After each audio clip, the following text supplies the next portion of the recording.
Late at night in his mansion, Tenchai Kaido continued to ponder the results of his work, and it seemed that there would never be an end to the difficulties.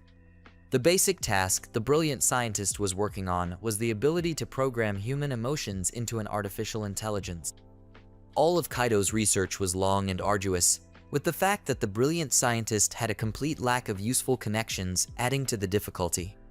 Kaido had been very successful in many different fields since his childhood. At his young age, he had already become a genius of science that had been developing for hundreds of years. Achievement in science was just one part of Kaido's genius, and it so happened that he himself became hostage to his reputation to some extent. There have been assassination attempts in the scientist's life, and Kaido has been on the brink of death several times, so it is not at all surprising that his personality has become a bit warped. Kaido realized that it was very difficult for him to get data on the reaction of a human because the people he knew were very busy or out of reach, and if one were to ask a stranger for help, one would have to remain indebted to him, and there was no telling what exactly that person would want in the future. Constant difficulties and frustrations made the brilliant scientist dream of going somewhere unknown where no one would know about him. There was a constant feeling of complete indifference and lack of attachment to his native world. Kaido looked sadly at the old photos where he was still really cheerful and realized that a scientist who lost all his driving force and thirst for knowledge becomes useless. Falling asleep in his desk chair, Kaido continued to think about the choice of his future path and tried to figure out exactly how to proceed. That very evening, the brilliant scientist Kaido disappeared from the home world that had given him life, fame, and raised him as a human being, waking up from a light breeze. Kaido was incredibly surprised to find himself in the middle of a vast field under an open blue sky. Completely unaware of what was happening, Kaido decided to call someone, but the phone screen treacherously reported no network. The genius scientist tried to think rationally and decided to find someone, and since he had nothing with him, he just went ahead. But soon Kaido stopped, for he met a real tiger on his way. A huge ferocious animal with a strange horn on its head grinning its fangs moved to meet him. Kaido slowly backed up and tried to talk to the tiger.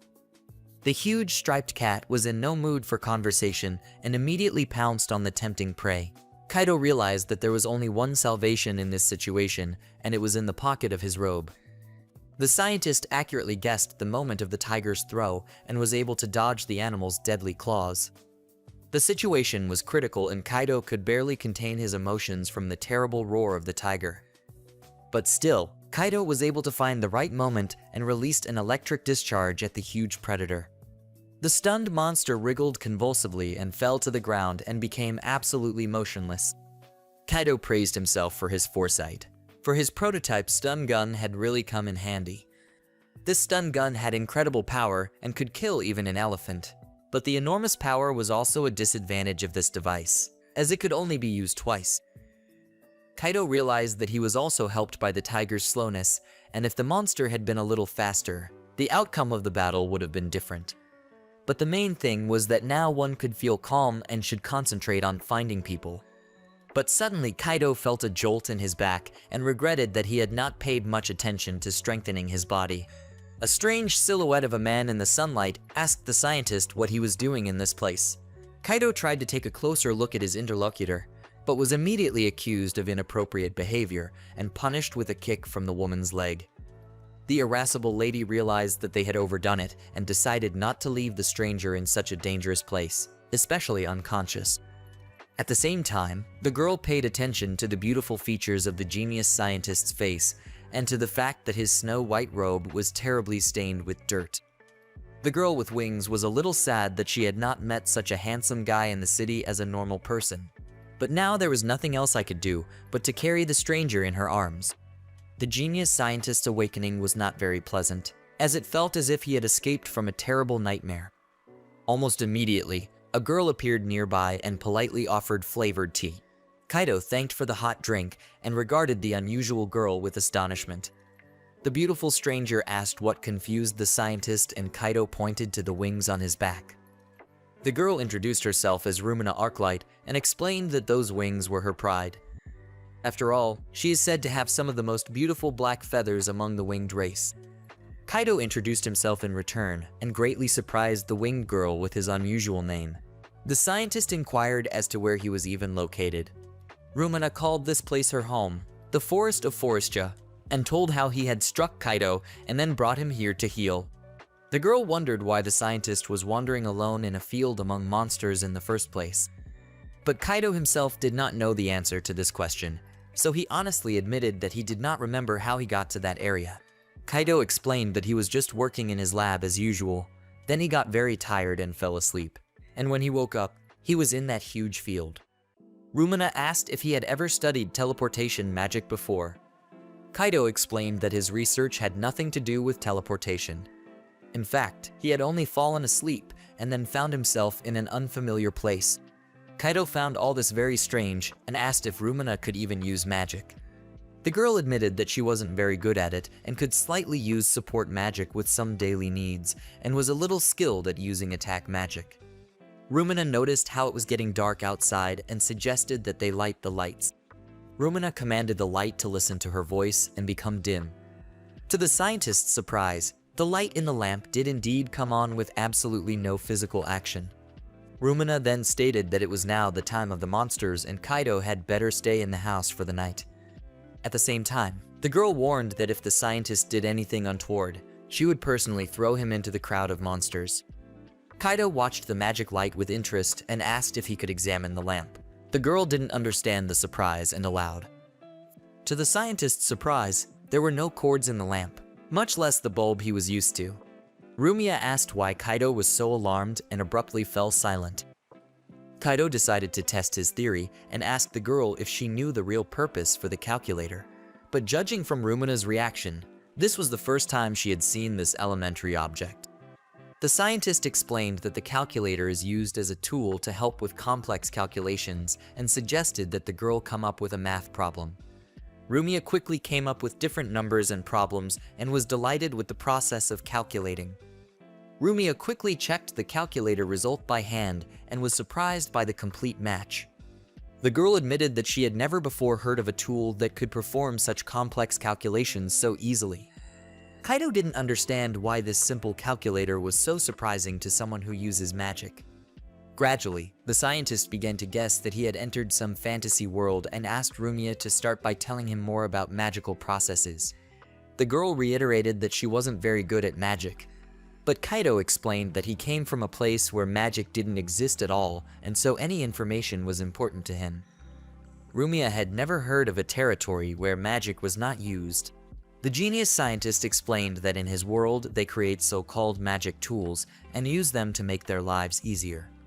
There are many such items as a calculator, but they have nothing to do with magic.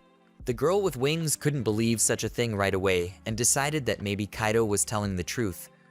Rumia then asked if Kaido knew what magic power was, since it was the basis of all magic. Kaido replied that, as far as he understood it, it was the power by which magic processes are produced. The girl talked about the basic attributes of machines, which are fire, water, wind, earth, light, and darkness. Rumia stated that magical power is in all beings with a certain level of intelligence. However, this power also has individuality depending on the person.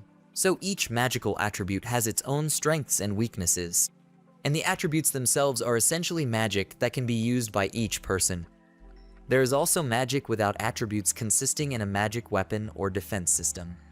There are also special attributes such as creation, healing, space.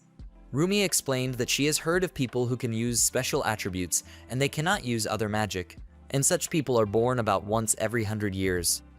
In order to use magic, you have to visualize the formula in your head and infuse your magical power into it. And the more perfect the technique becomes, the more complex its formula becomes. Therefore, one must be able to accurately memorize and fully concentrate on using advanced magic. Rumia explained that the best magical processes are impossible for people with ordinary memory. There is also another important factor called activation time for each type of magic. For example, the magic of a small little light that illuminates a room has almost no activation time. And the highest level of magic takes at least half a day from completion to activation along with magic and concentration. So it's very important that the wizard has a lot of mental strength and that no one interferes with him during the process itself. Also, there's also more physical enhancement with magic. As it turned out, with the help of such a possibility, One can significantly strengthen one's body, strengthen one's arms, or make one's legs faster. For example, Rumiya suggested that she could teach Kaido how to do this. But in this case, it would be necessary to first awaken the scientist's magic power. Kaido didn't really understand exactly how that would happen. Rumiya explained that many people who had been in a coma for years, for example, could not use their magic properly after they awakened. But if Kaido is able to stimulate magic from the outside, he will eventually be able to use his magic properly. But unfortunately, such a recovery process is very painful. Kaido stated that he was willing to endure the pain in order to gain magical abilities. Rumiya asked if the scientist was sure of his decision, because she had once heard a strong warrior who had fought a dragon alone cry his eyes out in pain. The scholar asked not to scare him and better help. The girl started the process and channeled magical energy into Kaido. The scientist immediately felt a piercing pain and could not hold back his screams of terror. Rumiya was no less frightened than Kaido and didn't know how she should act properly in this situation. In a weak voice, the scientist said that he felt much better, and the pain was not as bad as it had been a few minutes ago, although he was still very pale. After a while, the scientist felt much better and felt something previously unknown. Kaido asked if this was the so-called magic power. The winged girl Rumiya was incredibly surprised, for the scholar possessed a huge amount of magic, and she had never seen such a thing before. Kaido admitted that he didn't understand exactly how to assess his powers and only felt their presence. Rumina shouted that the capabilities of a scholar are much greater than the class of a court magician, and Kaido should hurry up and contain his magical powers. After all, if he released all his magic, he would immediately fall into a coma. Kaido, of course, did not know how to do it, and the girl advised him to take a deep breath and imagine that he was breathing in light. At the same time, one should try to calm down, and usually this is enough for self-control. Kaido was frustrated and thought that it would be very difficult for him to use magic at this rate. But Rumiya explained that it wasn't like that at all, because if there was so much magic power in the scholar, Kaido would be able to use his magic forcefully, even if the formula of the technique was a bit rough. And for now, it would be simple magic with the attributes the scientist was best at. Kaido didn't know exactly what attributes he had, and Rumiya offered to check it out, but warned that this service was chargeable, though not expensive.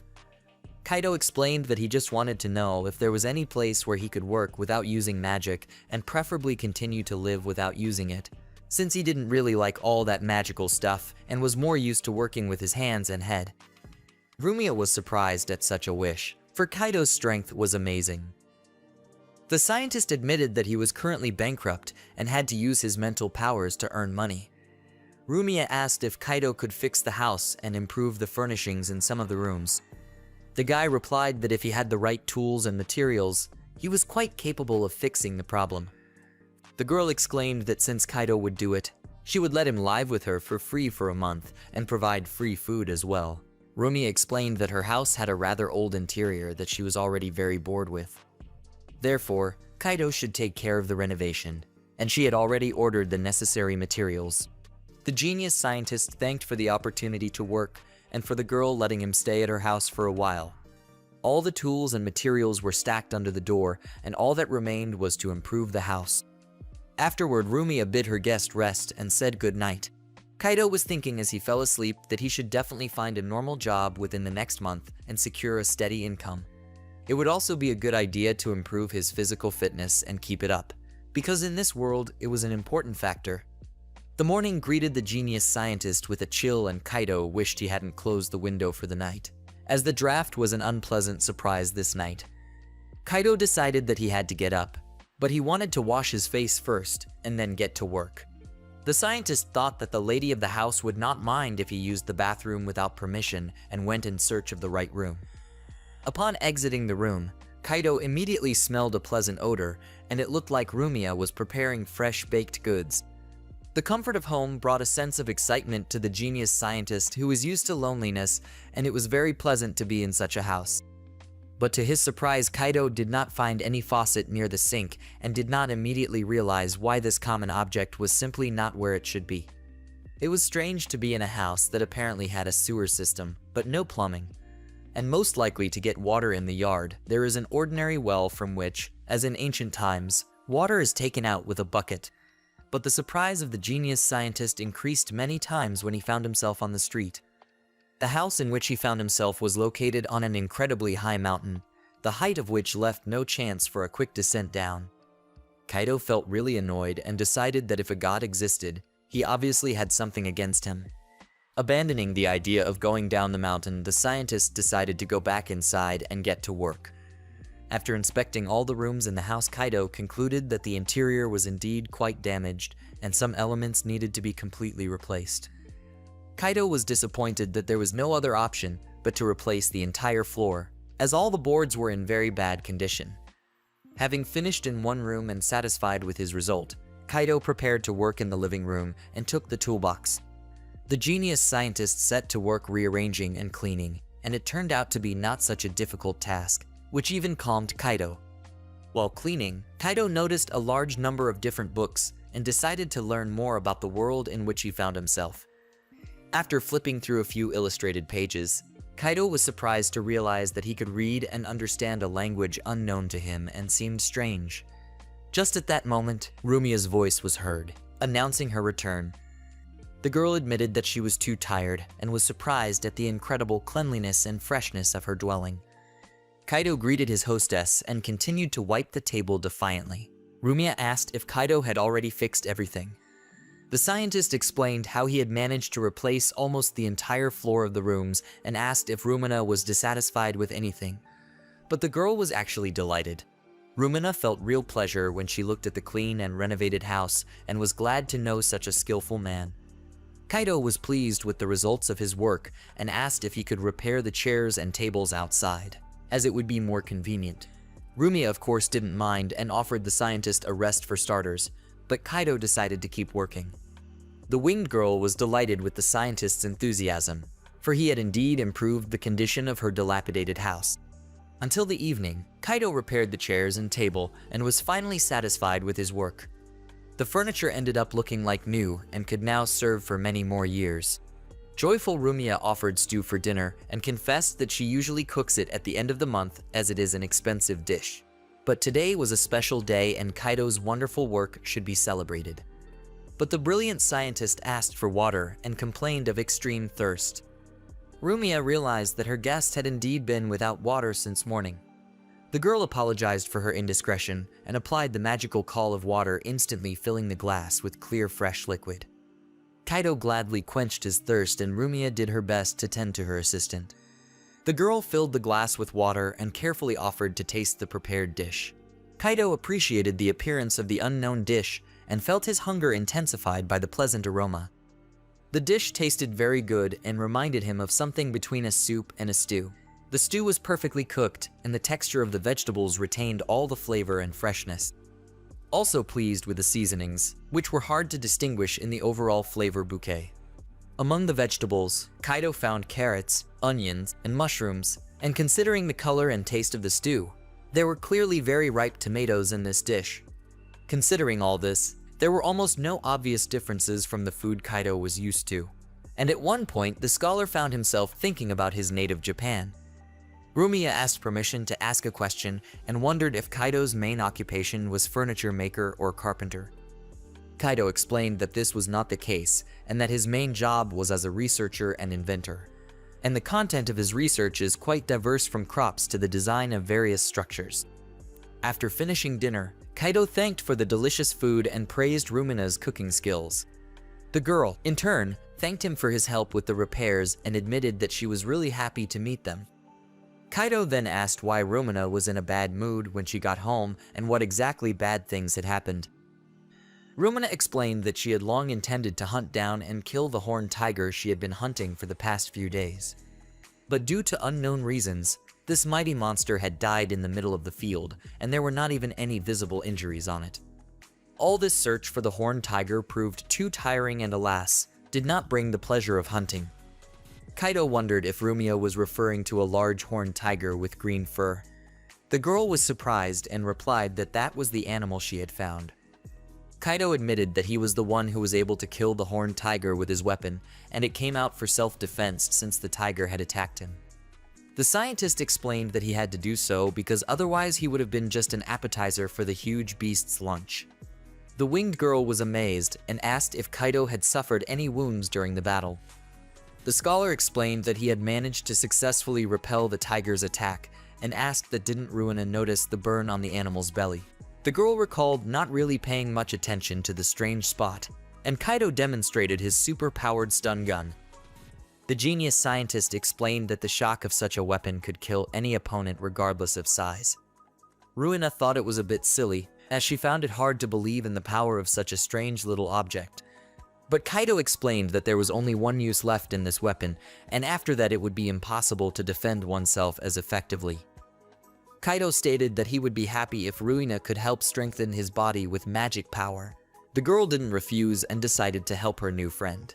Rumi explained that first, Kaido should try to release the magic from his body and make the kind of magical image he saw around him yesterday. Then the glowing magical power would have to be placed on the area of the body that needed to be strengthened. The scientist tried it, and he gradually succeeded. Rumiya then showed how it worked by example and suggested that he break the board.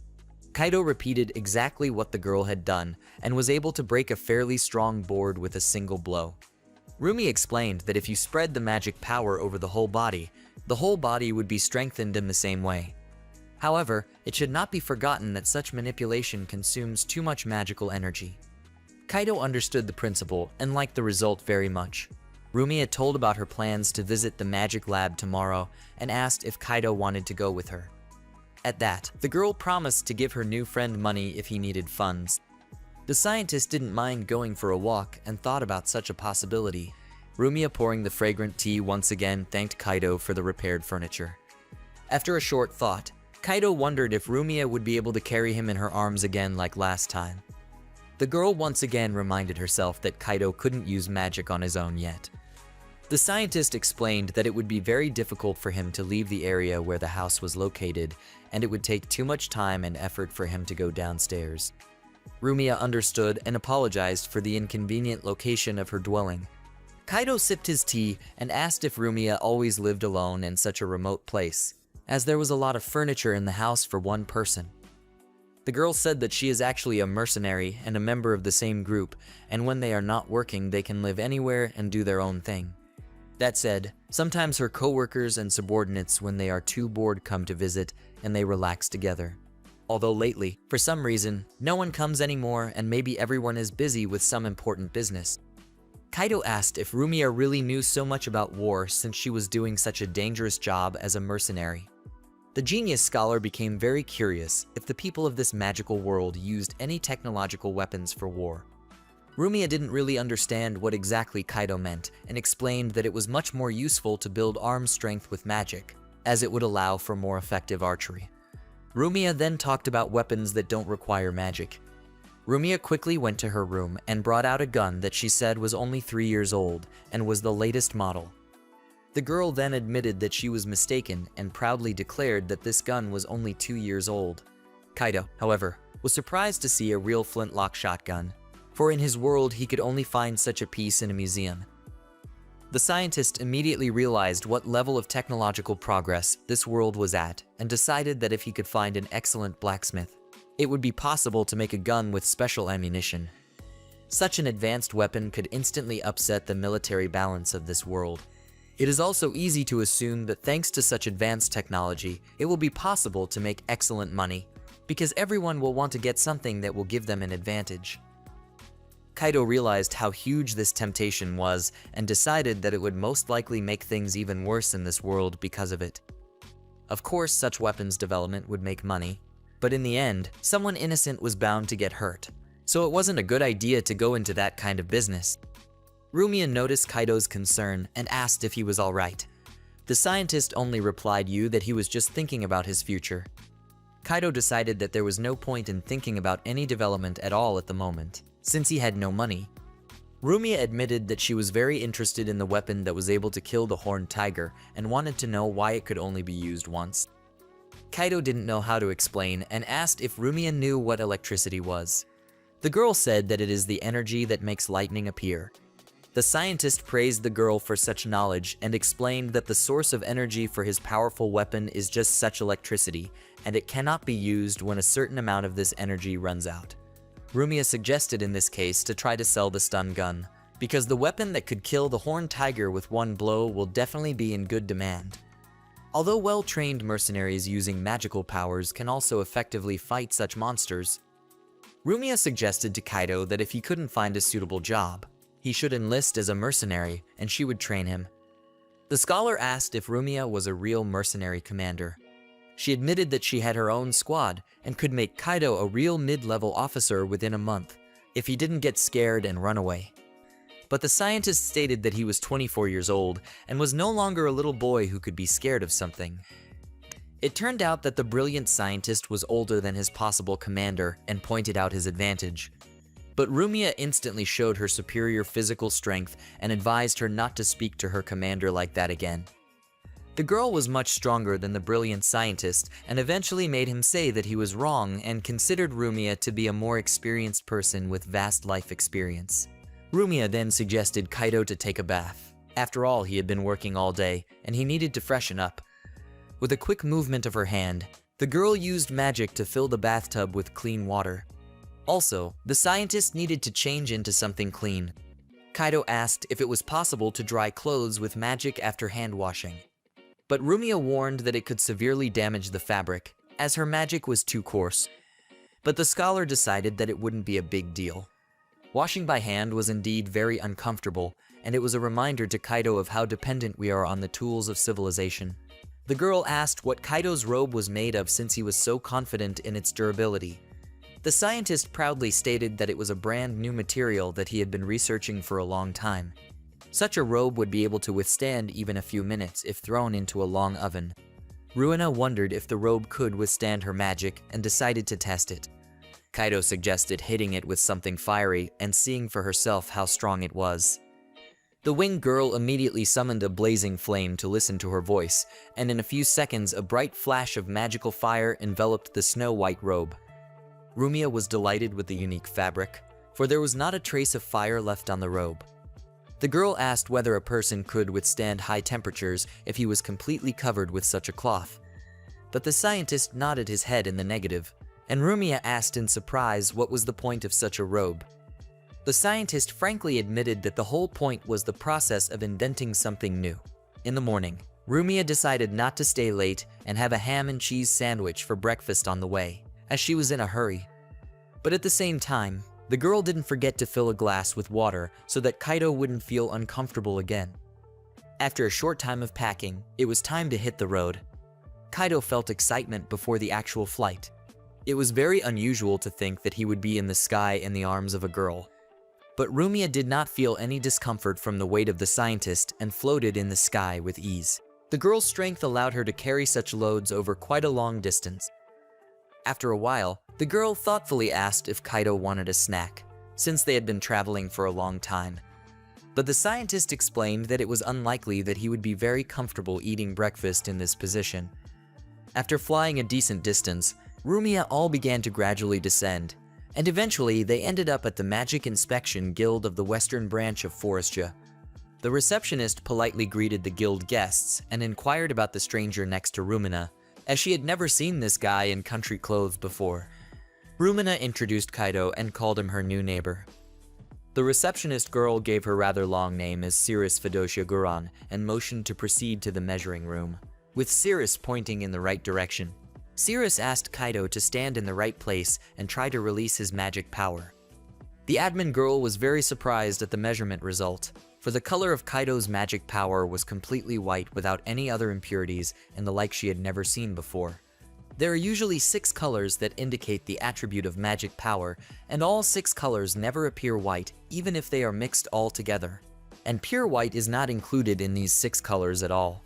Cirrus asked to wait a while she readjusted the measuring machine, for there had probably been a malfunction.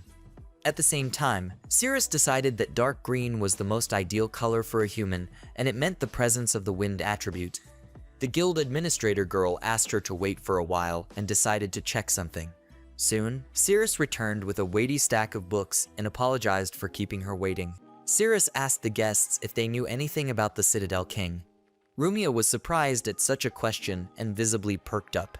Sirius explained that if the Citadel King's magic revived in the current era, it would be an incredible event. The Citadel King will be able to have a great impact on the world, but it is not known until the end whether it will lead to good changes or bad. The sign of a Citadel King is a single unmistakable color. This attribute is an unclouded, crystal clear white color. It is this white color that the attribute of Kaido possesses and signifies the ability to create. Sirius stated that she is absolutely certain that Kaido is one of those rare people who only appear once every few hundred years. But as a rule, such people learn of their abilities when they are examined as children. The genius scientist explained that he had once lost touch with magic and thus didn't understand all of his powers. Kaido inquired exactly what he could do with his legendary magic. Sirius explained that creation magic is the kind of magic that creates something that the wielder has once seen and can reproduce. It is also said that a Citadel King can build 10 fortresses in a single day to provide his army with endless supplies and defense. It is also known that the Citadel King can create magical items from ancient times, and only he is capable of doing so. Such an explanation pleased Kaido very much, for he could once again use all the accumulated knowledge he had gained throughout his life. The Girl Guild administrator showed the documents and explained that they recorded all the existing types of creature magic, and she would allow you to familiarize yourself with their contents. And this knowledge would allow Kaido to understand his abilities and capabilities much better. Sirius explained that with the simplest of techniques one could build a large bookshelf, for example, and with complex techniques one could build a massive castle. But right now, Kaido apparently wasn't ready yet and had to study the documents. But the scientist decided to take the practical route first and called on all the elements that make up the world to help him. Kaido followed Rumina's advice and tried to mentally execute the setup and create the necessary formula for creation. Eventually, the experiment was successful and a snow-white robe created by magic appeared in the room. This was a true confirmation that the scientist could use the creation attribute. Rumia and Sirius were delighted by this result.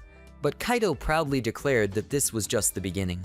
The process of magical creation didn't seem that difficult to Kaido, and the scholar decided that he would now be able to fulfill most of his wishes. The paperwork stated that creation magic could be used with inanimate matter and life forms could only be created as plants. Syria reminded him that she had never had time to fully measure the scientist's magical power and offered to use a special large measuring device. To begin with, the admin girl decided to check on Rumia and found out that her magic power was currently about 16,300,000 units and Rumia had managed to gain about 20,000 in the last month. Syria rejoiced for the winged girl's success, but she also admitted that she was not a fan of her cruel methods. Then, Syria pointed a special device at the genius scientist and asked him not to move from his seat. The admin girl wasn't sure with the result and asked to wait a bit for clarification. But after a few minutes of examination, Syria asked Kaido to go through the measurement process once more. In the end, the incredibly surprised girl declared that Kaido's magic power was at least 700 million units, and that was an amazing figure. Kaido was completely ignorant of the criteria for measuring magic power and wondered how much it was. Syria replied that it was enough to create another lab coat for her. Kaido easily replicated the robe's creation, and Syria found out that of the scientist's total magic power. Only 775,000 was original magic. Rumia rather smugly stated that it was a laughable amount of magic for the index of original magic. Kaido never realized how strong his magic power was. Syria explained that creature magic was something crazy and the total magic power of a first-class wizard was usually less than 1 million. Kaido offered to measure his magic power once more. After all, he wanted to know for sure what he was capable of. This time, the genius scientists decided to create a 3-unit fruit knife, 3 porcelain plates, 2 white robes, and a huge ripe mango. After taking another measurement, Syria said that the amount of magic power she had reduced didn't affect the total, and as far as she was concerned, no matter what Kaido created, the magic consumption was the same. The scientist himself decided to taste the flavor of the created fruit and was pleasantly surprised by the wonderful mango that came from magic. Rumia immediately wanted to taste the unknown fruit and asked to give her a piece. Kaido offered to use a fork and a plate after all. That's why he created everything in triplicate. Both girls were delighted by the incredibly sweet and thick flavor of the ripe mango. Neither of them had eaten anything like it before. I enjoyed the pleasant smelling and feeling of fruity sweetness. The girls' plates emptied very quickly, and Kaido offered to let Shiria take some from his slice, but the girl wasn't sure if it was okay to do so. Rumiya tried to intervene in the situation and said that she, as the landlord, should get a refill first. The winged girl managed to get ahead of her rival and was first at the plate. Kaido was surprised by this action, and together with Syria pointed out that Rumiya hadn't even finished her portion yet. But the winged girl explained that she simply couldn't refuse such bliss since she had never eaten anything so delicious before. Rumiya complained about working too hard and reminded that she could die in any of her missions, and so she wanted to enjoy every moment of life. Syria of course knew how dangerous a profession Rumiya had chosen for herself and asked her friend to be more careful during her adventures as a mercenary group commander. Kaido admitted that he didn't understand much, but also wished Rumiya to be careful. After enjoying a wonderful ripe mango, Rumiya exclaimed that she now wanted to live a new life. Syria, on the other hand, was saddened to see her plate empty. Syria said quite insincerely that she was sorry since there were no more mangoes left for Rumiya. The winged girl immediately decided to teach her friend a lesson and chased after her. Watching the childish behavior of the adult girls, Kaido thought that they should have made some more ripe fruit.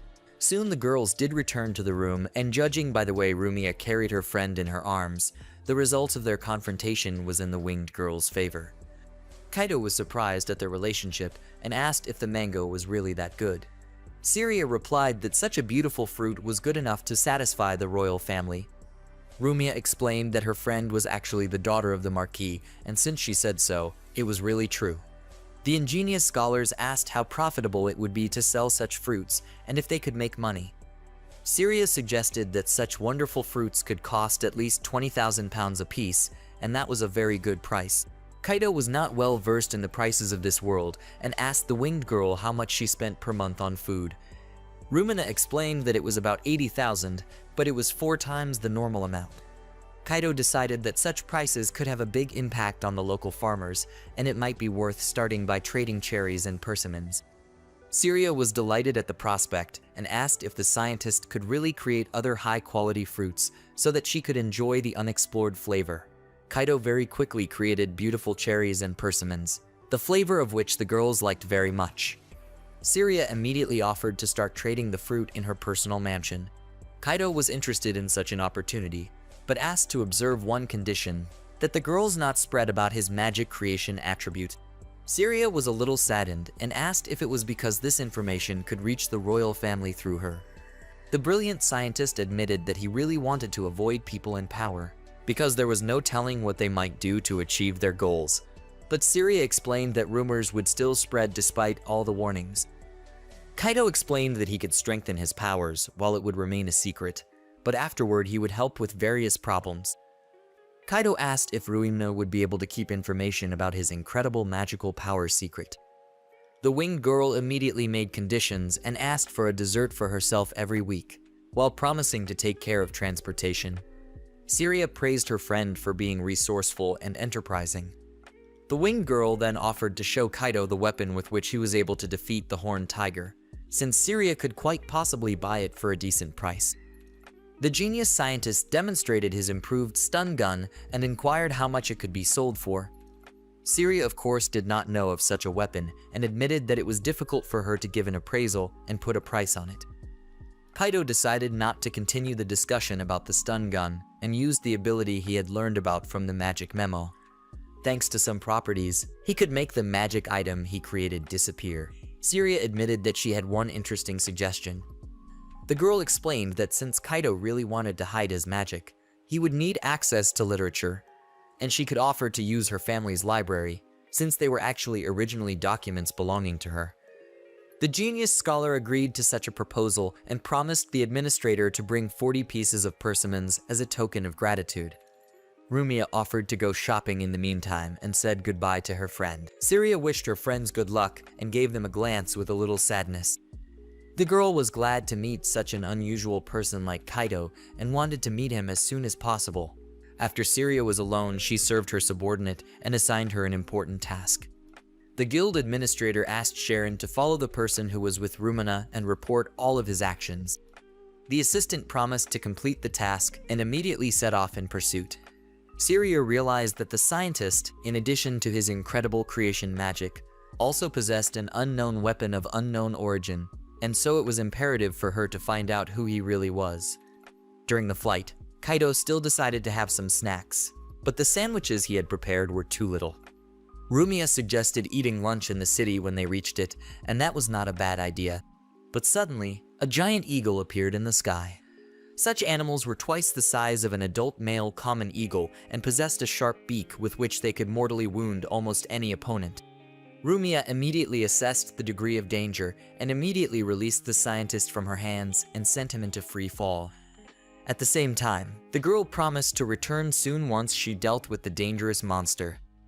Rumia was indeed an experienced mercenary and immediately attacked the giant eagle with lightning speed. As soon as the girl's sharp blade mortally wounded the giant eagle, she immediately caught Kaido and prevented him from painfully meeting the ground. After recovering a little from his fright, Kaido asked how often Rumia encountered such creatures. The girl explained that giant eagles didn't usually live in this area, and that this monster had probably flown here because of a lack of food. After a while, the city of Canal City appeared in the distance, and Kaido decided that it would be curious to see the local settlement. Rumia landed on a city street and made sure Kaido was okay after such a not-so-easy flight. The visitors to the city found themselves in the city's shopping district, where they could buy everything they needed. However, Rumia wanted to find a specific place and tried to remember where exactly it was. Suddenly, the girl was greeted by a huge guy with an incredibly large sword and asked if she had finally found a boyfriend. But the winged maiden explained that Kaido was her new neighbor and they were just friends, so no need to fantasize. The huge mercenary's name was Gates Kruger, and despite his colossal size, he turned out to be a rather friendly guy. Kruger said that if Rumia and her friend came to town to visit the store, it could be found in the central square where it had recently opened. The brilliant scientist inquired why most people in the town were armed. The explanation was quite simple, because all these people were mercenaries and judging by their number, they were not much less than the locals. Kruger explained that new medicinal herbs had been discovered in the nearby forest, and so the town was filled with mostly third-rate adventurers. Therefore, upon closer inspection, one can see the difference between experienced adventurers and newcomers. Kaido noticed a group of cocky adventurers trying to force a girl to go along with them. The genius scientist advised the guys to get behind the girl and look in the mirror for starters, because you shouldn't approach women with such faces at all. The three aggressive adventurers immediately reacted to the insult and angrily demanded Kaido to repeat his words. The scientist explained that they completely lacked the character and intelligence to pick up a beautiful woman in a normal way and therefore relied only on rudeness and boorishness. Kaido then stated that adventurers are completely incompetent in matters of communication, and it is better for them to stay away from normal people. The scientist also hinted that such behavior makes them the most banal third-rate adventurers who are not capable of anything. The guys were really bad at thinking and couldn't understand all the words he said, so they just offered the smart guy in the white coat a fight. Kaido explained that he was several steps ahead and completely superior in development to such rude guys. But such self-assured statements only caused a surge of anger and aggression from the rude adventurers, who rewarded the brilliant scientist with the most unpleasant insults. Kaido realized that there was no way to negotiate with these guys, and so he hurriedly applied magical body enhancement. Thanks to the physical enhancement, Kaido was able to deal with the impertinent opponents in just a few blows and proved his physical superiority. Kruger and Rumia praised the scientist for his willingness to help the damsel in distress, although they didn't expect him to be so aggressive, since he looks much friendlier. But Kaido explained that the desire to help the girl was not the main purpose of his action. All this was done for the sake of an experiment to finally find out how effective the magic enhancement was. Kruger admitted that Kaido was someone he didn't want to antagonize, so it was better for them to be on friendly terms. But suddenly, two more daring adventurers came running to the brute's aid. Kaido was ready, and thanks to his improved strength and reaction, he sent his attackers into a deep knockout. The genius scientist felt encouraged and told the adventurers that they were really pathetic individuals who could not help but socialize and fight. Rumia was delighted at her friend's success and suggested that they go to Missile's store soon. Kruger traveled along with Rumia and Kaido. The big-hearted adventurer promised to buy everyone a beer and drink to the acquaintance of a strong guy like Kaido. Misilla owned her own store and restaurant called Little Happiness.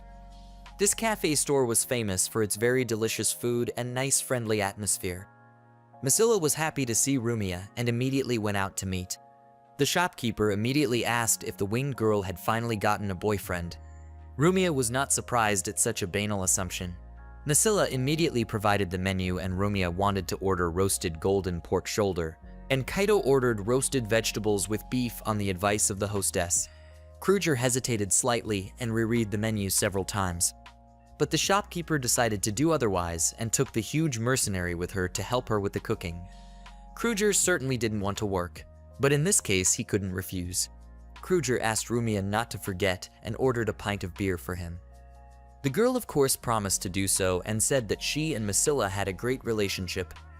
Kaido watched all of this in surprise and decided that this wasn't the worst display of friendship.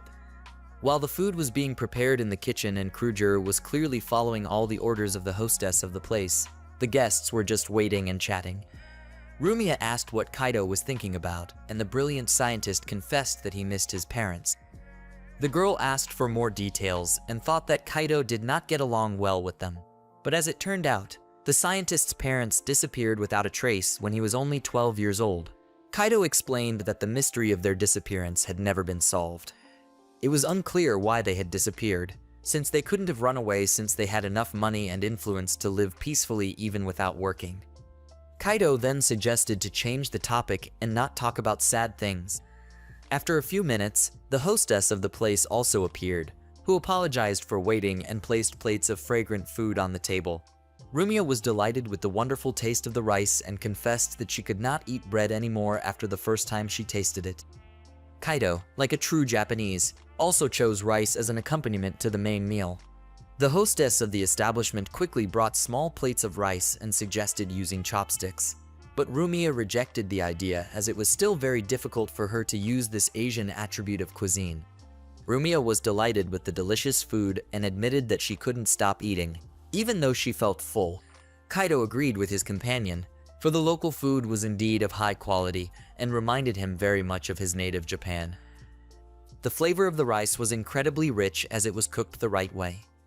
Kaido didn't even have time to notice that his plate was quickly emptied.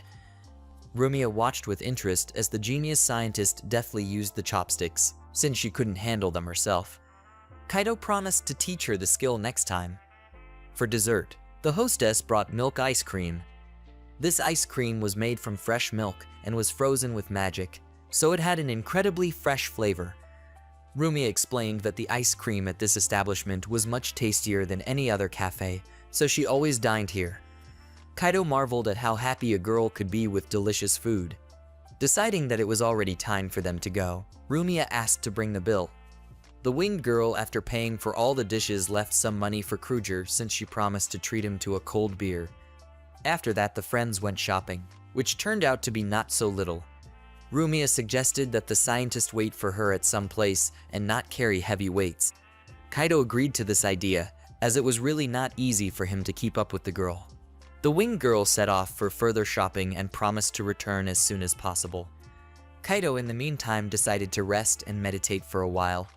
The first thing the brilliant scientist noticed was the clock tower.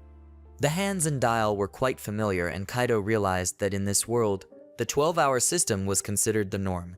But suddenly Kaido felt someone crash into him, and it turned out to be a little girl who dropped her hairpin and immediately began to cry.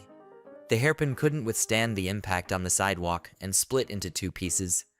The sobbing little girl complained that she had been saving up money for a very long time and was only able to buy the thing today, and now it was broken. Kaido tried to calm the small child down, but it proved to be an incredibly difficult task. Soon the mother also came running, who heard the cries of her beloved daughter Fanel. The brilliant scientist decided to help the child and asked the mother to wait a little while.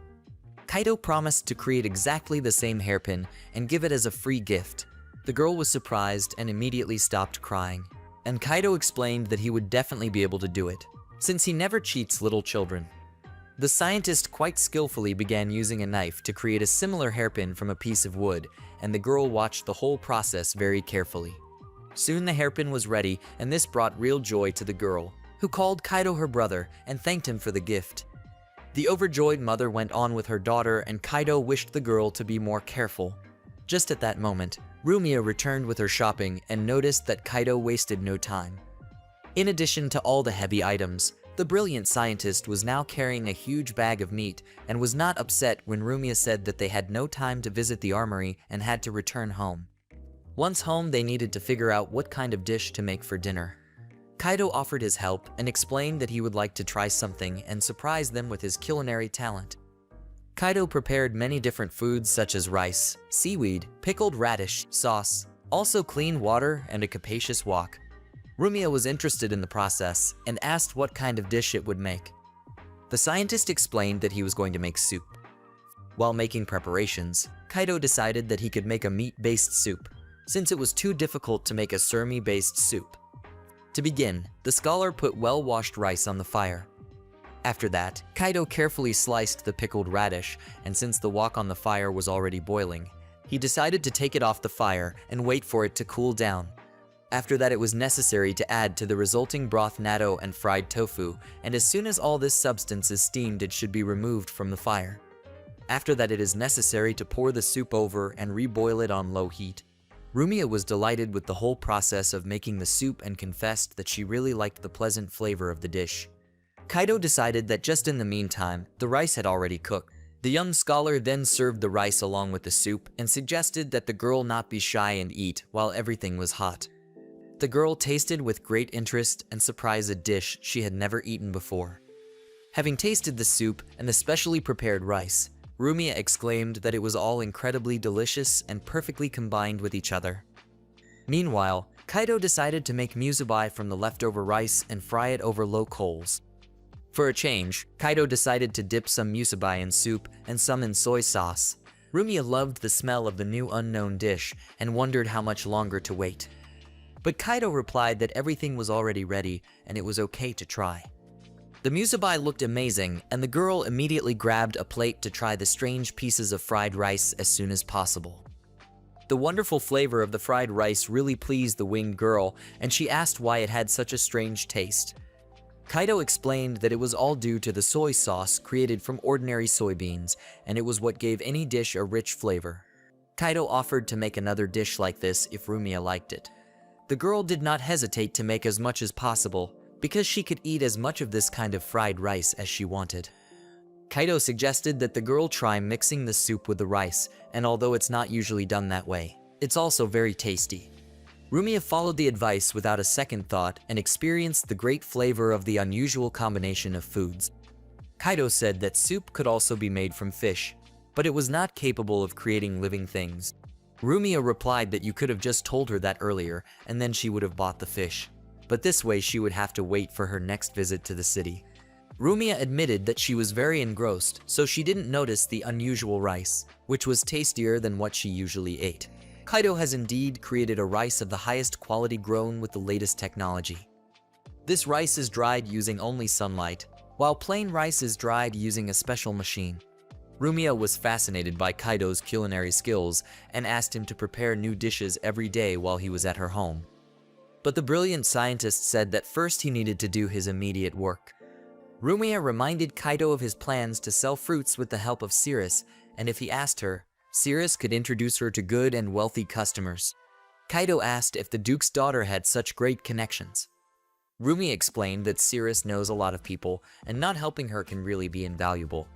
Syria is such a sociable girl that there is no one in the aristocracy she doesn't know. In addition to that, Syria has great influence among merchants and artisans. Kaido wondered how such a young girl had such serious connections among influential people. Rumia explained that not only was Syria the daughter of an aristocrat, but she was also well versed in the arms trade as she had the skills of an average adventurer. Kaido was surprised by such information and said that none of this sounds like someone who grew up in warmth and comfort, and in all likelihood Syria is skilled in doing shady business. During the conversation, it was getting late in the evening and Rumia decided that she would get some exercise and go to bed. Kaido wished the girl a good night and also decided to rest after a busy day. Meanwhile, in her mansion, Sirius read the detailed scouting report and learned how Kaido had rescued a girl in the city and then acted as a porter for Rumia. Also, Sirius learned about how Kaido helped a little girl and created a wooden hairpin for her. All of this spoke of the young scientist's fine human qualities. Sirius decided that judging from his actions, one could conclude that Kaido was a decent enough person. The scout Sharon explained that this was indeed true, and she had mentioned it more than once in her report. But also Sharon noticed the scientist's gaze towards the adventurers he was fighting, and at that moment the scientist's gaze was very frightening. In that situation, Kaido was very similar to the captain.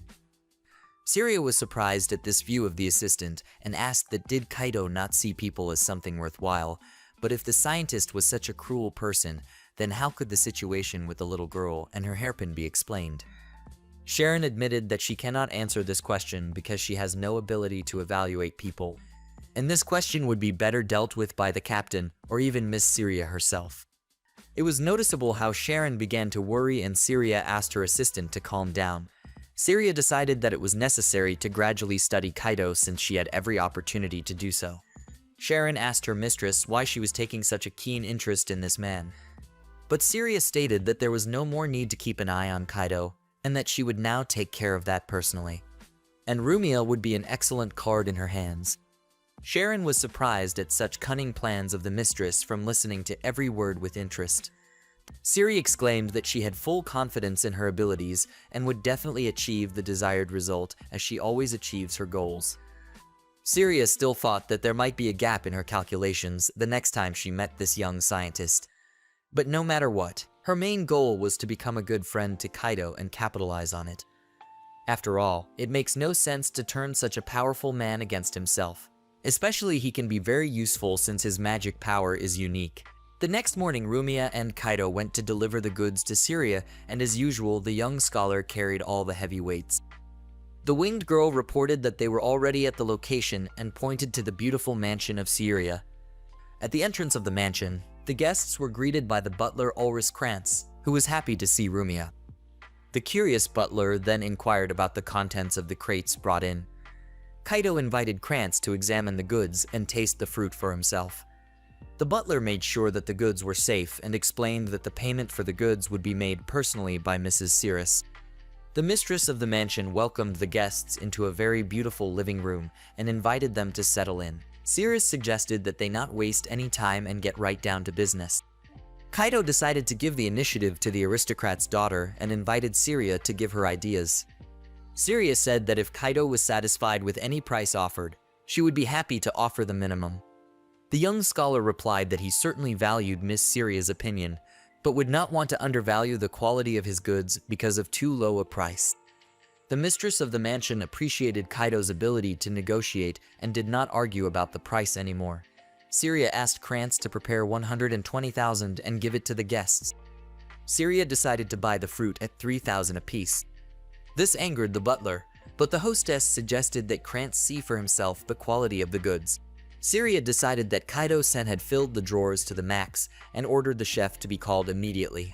The butler instantly went to carry out the mistress's errand, and in a few minutes, the beautiful young woman chef Scarlet Sharkwood appeared in the room. Sirius asked Scarlet to evaluate and give her opinion on the fruit that Kaido-san provided. Scarlet was a little doubtful that persimmon should be classified as fruit, but she didn't bother to correct her hostess and just carefully took a piece of the fragrant fruit with a fork. Scarlet found herself delighted with the rich flavor of persimmons and stated that it was a certainty that even at the royal table there was nothing like it. The chef admitted that she is already looking forward to using this wonderful fruit in various dishes, and she thinks persimmons would look great warmed or frozen. Butler Krantz was more reserved and silently enjoyed the flavor of persimmons. Sirius asked Scarlet what she thought the price of such fruit was. The chef suggested a price of 1,400 apiece. After thinking for a bit, Scarlet corrected her estimate and said that the price should be a maximum of 1,000 and 1,500. Sirius immediately suggested that Kaido listen to the professional's estimate. The scholar hesitated to answer and Sirius suggested a price of 60,000 for 40 pieces of persimmons. Kaido admitted that he still expected more, but in the end he still agreed to the offer. After the deal was finalized, Sierra offered to talk for a while, unless of course Kaido and Rumiya were in no hurry to go anywhere. Also, Sierra asked Butler Krantz to take care of the payment and prepare the right amount. As soon as the butler left the room, Rumiya called Sierra a sly fox and suggested that she originally wanted to underestimate the real price of the goods. The mistress of the mansion did not deny it and stated that haggling was an integral part of business. The aristocrat's daughter then admitted that she regretted that Krantz was not able to negotiate so effectively, because it would have been easier for her to conduct business then. Kaido replied that he had encountered such clients in the past who tried to drive down the price in this way, so he understood such motives. Chef Scarlet pretended not to understand what was going on at all. Kaido asked Rumiya what she thought the butler's reaction would have been if the price of 60,000 had originally been voiced. The winged girl replied that most likely the reaction would have been exactly the same. After all, 1,500 for a single fruit wasn't a bad price either. But the young scholar explained how he noticed the considerable relief on the butler's face when the final price was voiced. Rumiya agreed and realized that this whole show was deliberately set up by Sierra just to lower the price, and perhaps the butler wasn't really aware of the plan. And it was likely that the butler was genuinely surprised when he first heard the inflated price, and then rejoiced when it was lowered. Kaido clarified that Scarlet had also played an important role in this whole plan. The scholar asked Rumiya if she had negotiated the price with Sierra in advance. Scarlet exclaimed that she was not good at pretending and the price she offered was really fair. Kaido asked Scarlet if she needed any more vegetables, fruits, or perhaps spices. Chef Scarlet immediately thought of soy sauce and asked her to bring her at least a few liters of this wonderful product. Kaido was surprised that soy sauce had already become so famous in this world and promised to fulfill this order next time for sure. The young scientist then suggested Scarlet to try dried persimmons. The girl liked the tart taste of the dried fruit very much, and Scarlet realized that since persimmons could be dried, they could be stored for a very long time. Sierra and Rumiya immediately wanted to taste the dried persimmon, and like two predatory cats began to approach the owner of the tasty fruit. Rumiya grabbed the young scientist and made Kaido worried. The boy asked her not to hurt him and admitted that he didn't understand what was going on at all. Sierra asked her friend to be careful with Kaido, because only he is able to give them incredible products. The excited scientist realized that Rumiya was offended because he had given the dried persimmons to Scarlet and offered his winged friend something delicious. Rumiya demanded not to delay and Kaido offered the girl candy. Meanwhile, Sierra took advantage of the moment to start eating persimmons and marveled at the wonderful flavor. Rumiya was indignant and said that it was unseemly to take without asking, but Sierra replied that speed was the most important thing in this case. Kaido, on the other hand, explained that this time the mistress of the mansion had tasted dried persimmons. The young scholar explained that it was common to dry wild persimmons, which had an astringent effect when fresh. Sierra admitted that the sweet flavor of the fruit is amazing.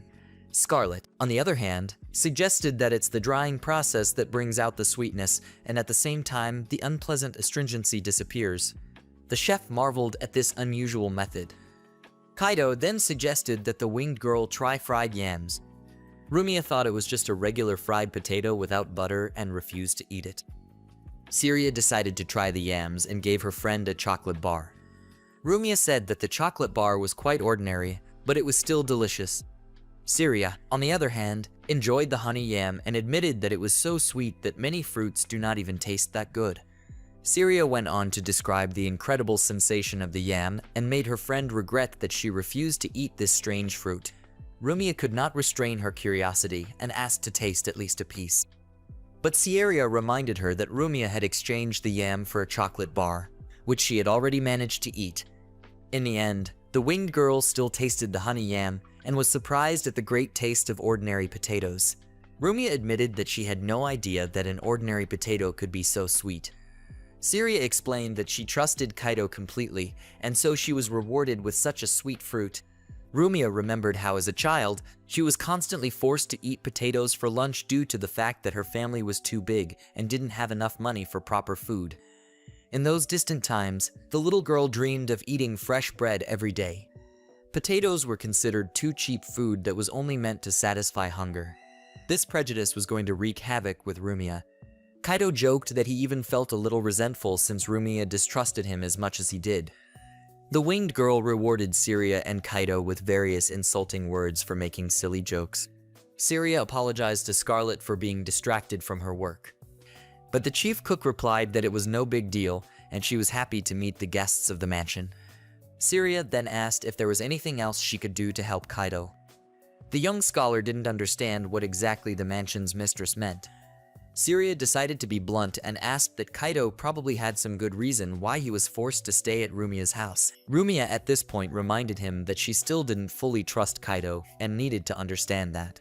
The young scholar admitted that he doesn't understand anything at all about what's going on right now. Syria agreed that it was indeed hard to believe such a story, but nevertheless, Rumia's words didn't seem like a deception to her.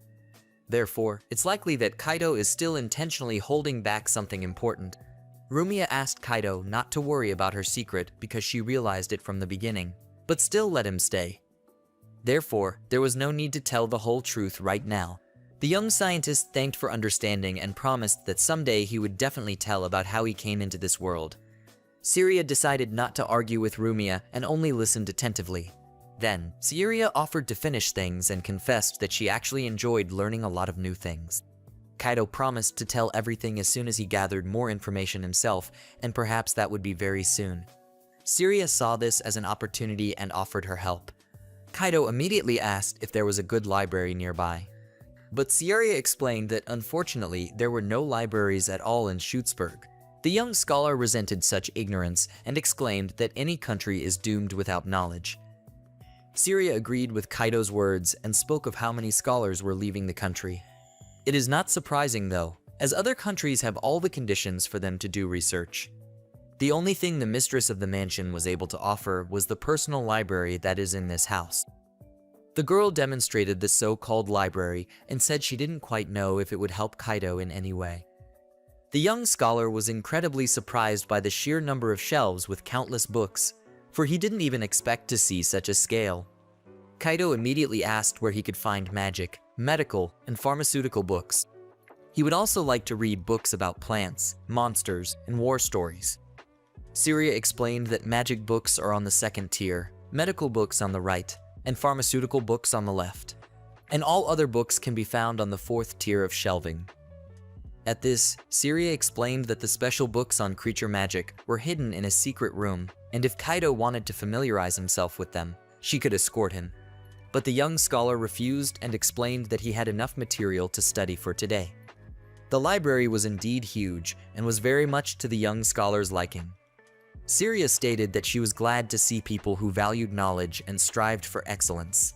Syria admitted that if she had the opportunity, she would double the size of the library and add a lower floor.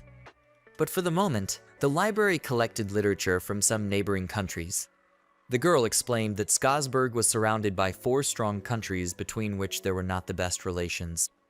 The king of Hamburgst was killed by a mercenary from Lukgaya, and Granbels founded an order of knights that broke away from Elgard, who have since rebuilt their own empire.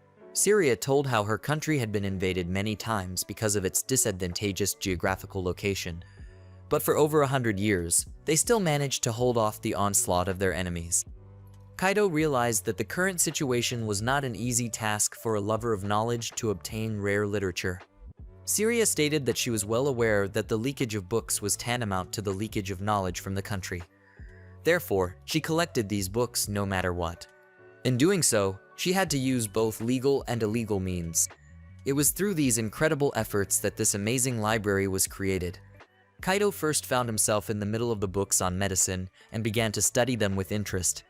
As he studied, Kaido realized that the biology of the people of this world was not very different, and although it is obvious that the people here do not have a developed level of medicine, and it often turns out that if a person is seriously ill, he is left to himself and hope only for a miracle. The young scientist decided that if he had the right place, perhaps he could create medicines and various medical equipment with magic. In doing so, Kaido noticed a strange flower that was unknown to him. Then the young scientist began to study books about magic and found out that the reproduction of magic is more like a complex puzzle.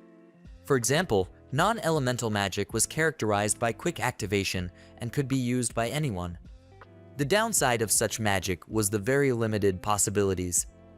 And unlike other magic, There was also a noticeable difference in the amount of magic power expended, but the consumption of magic power was still less when compared to creation magic. So Kaido decided to memorize some interesting formulas, and maybe gemstones or metals would help him with that. After all, ruby, for example, represents fire. Blue sapphire has been compared to water, and green sapphire to wind. Magic could also be associated with precious metals. Rumia complained that she was already very tired of just sitting around doing nothing, and she was tired of sitting in the stuffy library. Kaido apologized for such a tedious process and explained that he still needed to study books on military history, and he also needed to learn about the flora and fauna, as well as more about the monsters of this world. Rumia decided to sleep and said that she would really like Kaido to handle all the things while she rested. The young scholar was indeed very thirsty for knowledge and studied almost every book he came across. Syria was marveled at the young scholar's incredible flow speed. For such skills she had never seen before. The young scholar explained that he had his own way of reading books and tried to memorize only what he really needed. Syria had never heard such a thing and asked permission to ask a question. The girl inquired as to the 7 herbs that could help with colds. Kaido answered without hesitation that they were crust, Lachiases, Melthios, Habarica Zalst, and Parentes.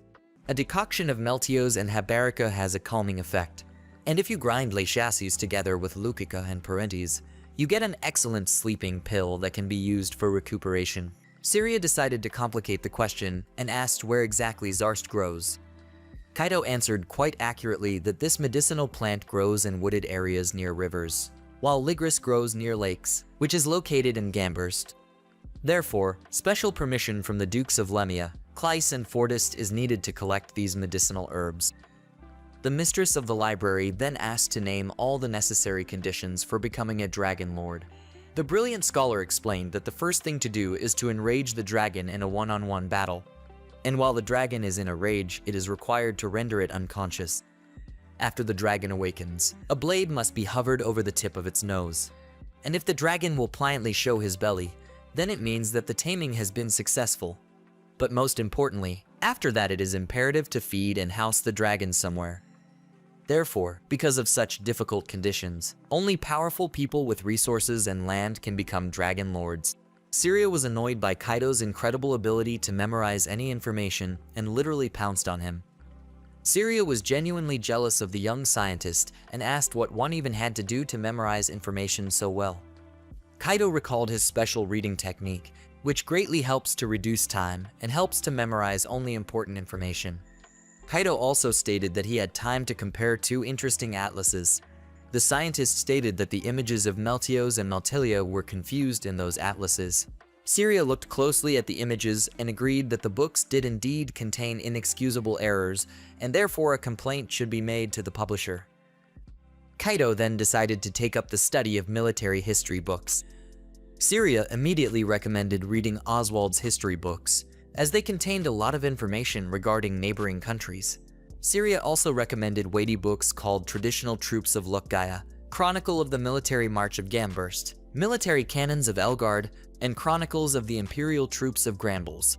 And the girl also advised that for a better understanding of this world, he should definitely familiarize himself with and read the Book of Threats to the Kingdom of Schutzburg. Kaido thought that Syria had provided so many books to read with some malicious intentions and then wanted to make a test.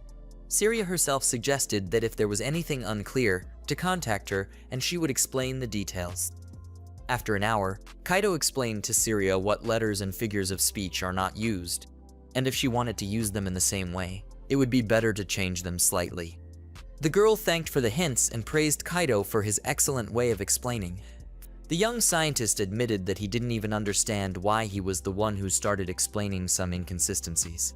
Syria admitted that Kaido had only had 1 day to surpass all her knowledge, and so she couldn't help but take the opportunity to learn something new. Kaido pointed out that the girl's way of speaking was too fast, but he himself was satisfied that he had acted, at least not for long, but all the teacher.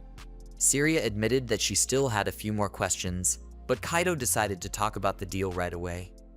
The young scholar asked Syria to help him avoid trouble in the future, since she had influence and useful knowledge. Syria decided not to refuse the request, but immediately inquired about the benefits to her. The conversation continued in a more relaxed manner, And soon after it was over, Rumia woke up as well, having missed all the interesting things. Syria and Kaido were just returning from the top floor. The mansion mistress asked Kaido to bring honey yam next time so she could give it to Scarlet to sample and figure out its price. Kaido noticed that the winged girl was already awake and apologized for the long wait. But Rumia felt hungry after her sleep and asked again if they were really talking about honey yams. Syria, in order to annoy her friend, began to tell again how delicious yams were, and Rumia began to forcefully demand from the scientist to give her this magnificent root vegetable. After that, Kaido and Rumia went to Canal City and bought a variety of clothes for everyday life. Kaido asked if they would visit the gun store this time, but the winged girl explained that this store was off today, and so it was better to buy fish and go home. Suddenly, with a loud shout, a girl who apparently knew Rumia well stood up, rapidly approaching. The stranger immediately began to embrace the winged girl and questioned what kind of man was beside her.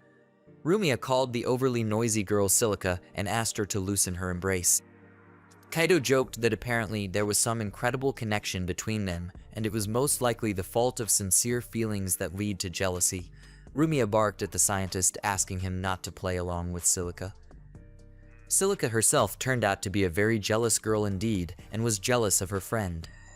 Kaido noticed the girl's embittered look and asked her to calm down, because he is the simplest and weakest man, and how can such a beautiful lady like to mock the weak? Silica immediately asked what Kaido had to do with his favorite sister. The young scholar explained that he was merely loafing around her house and living off Rumia. Then Silica still calmed down a bit and introduced herself as the deputy commander of the first squad of mercenary air fighters, and explained that she was subordinate to her sister. Therefore, she was now on her way to visit Rumia after recovering. Silica explained that she had completely accidentally noticed the cute couple walking around the city so carefree and didn't immediately realize who she was actually seeing. Kaido tried to explain that Silica was wrong, and although from the outside they looked like a couple in love, it was far from it. So there was no need to jump to conclusions. It was much easier to assume that they were just good friends and were shopping together in the city. But Silica didn't really listen to Kaido's words and asked her sister what she even found in this unassuming guy and in a stupid white coat. Silica was indeed incredibly annoyed and promised the young scientist to never forget his insolence. Rumia decided to distract everyone from figuring out the relationship and suggested going out to get some fish. But Silica declared that there was no need for that. Silica explained that before going to visit her favorite sister, she had bought fish and meat, and so they could already go home. Rumia agreed and cradled the young scientist as usual to keep him from falling off during the flight. Silica was immediately indignant and asked why Rumia was holding Kaido so tightly against her, because it was too provocative. Rumia explained that the young scholar couldn't use the magic of flight, so she always carried him in her arms. But such an explanation couldn't take away Silic's envy and jealousy. The younger sister declared that she would carry Kaido herself and Rumia should pick up the groceries, and it would be much fairer. The young scholar asked Siliku to hold him as tightly as possible so that he wouldn't accidentally fall down, for it would be very foolish to die that way. As it turned out, Silica bought several kinds of fish, among which were mackerel, Japanese mackerel and Japanese sea pike perch, and some other kinds of fish.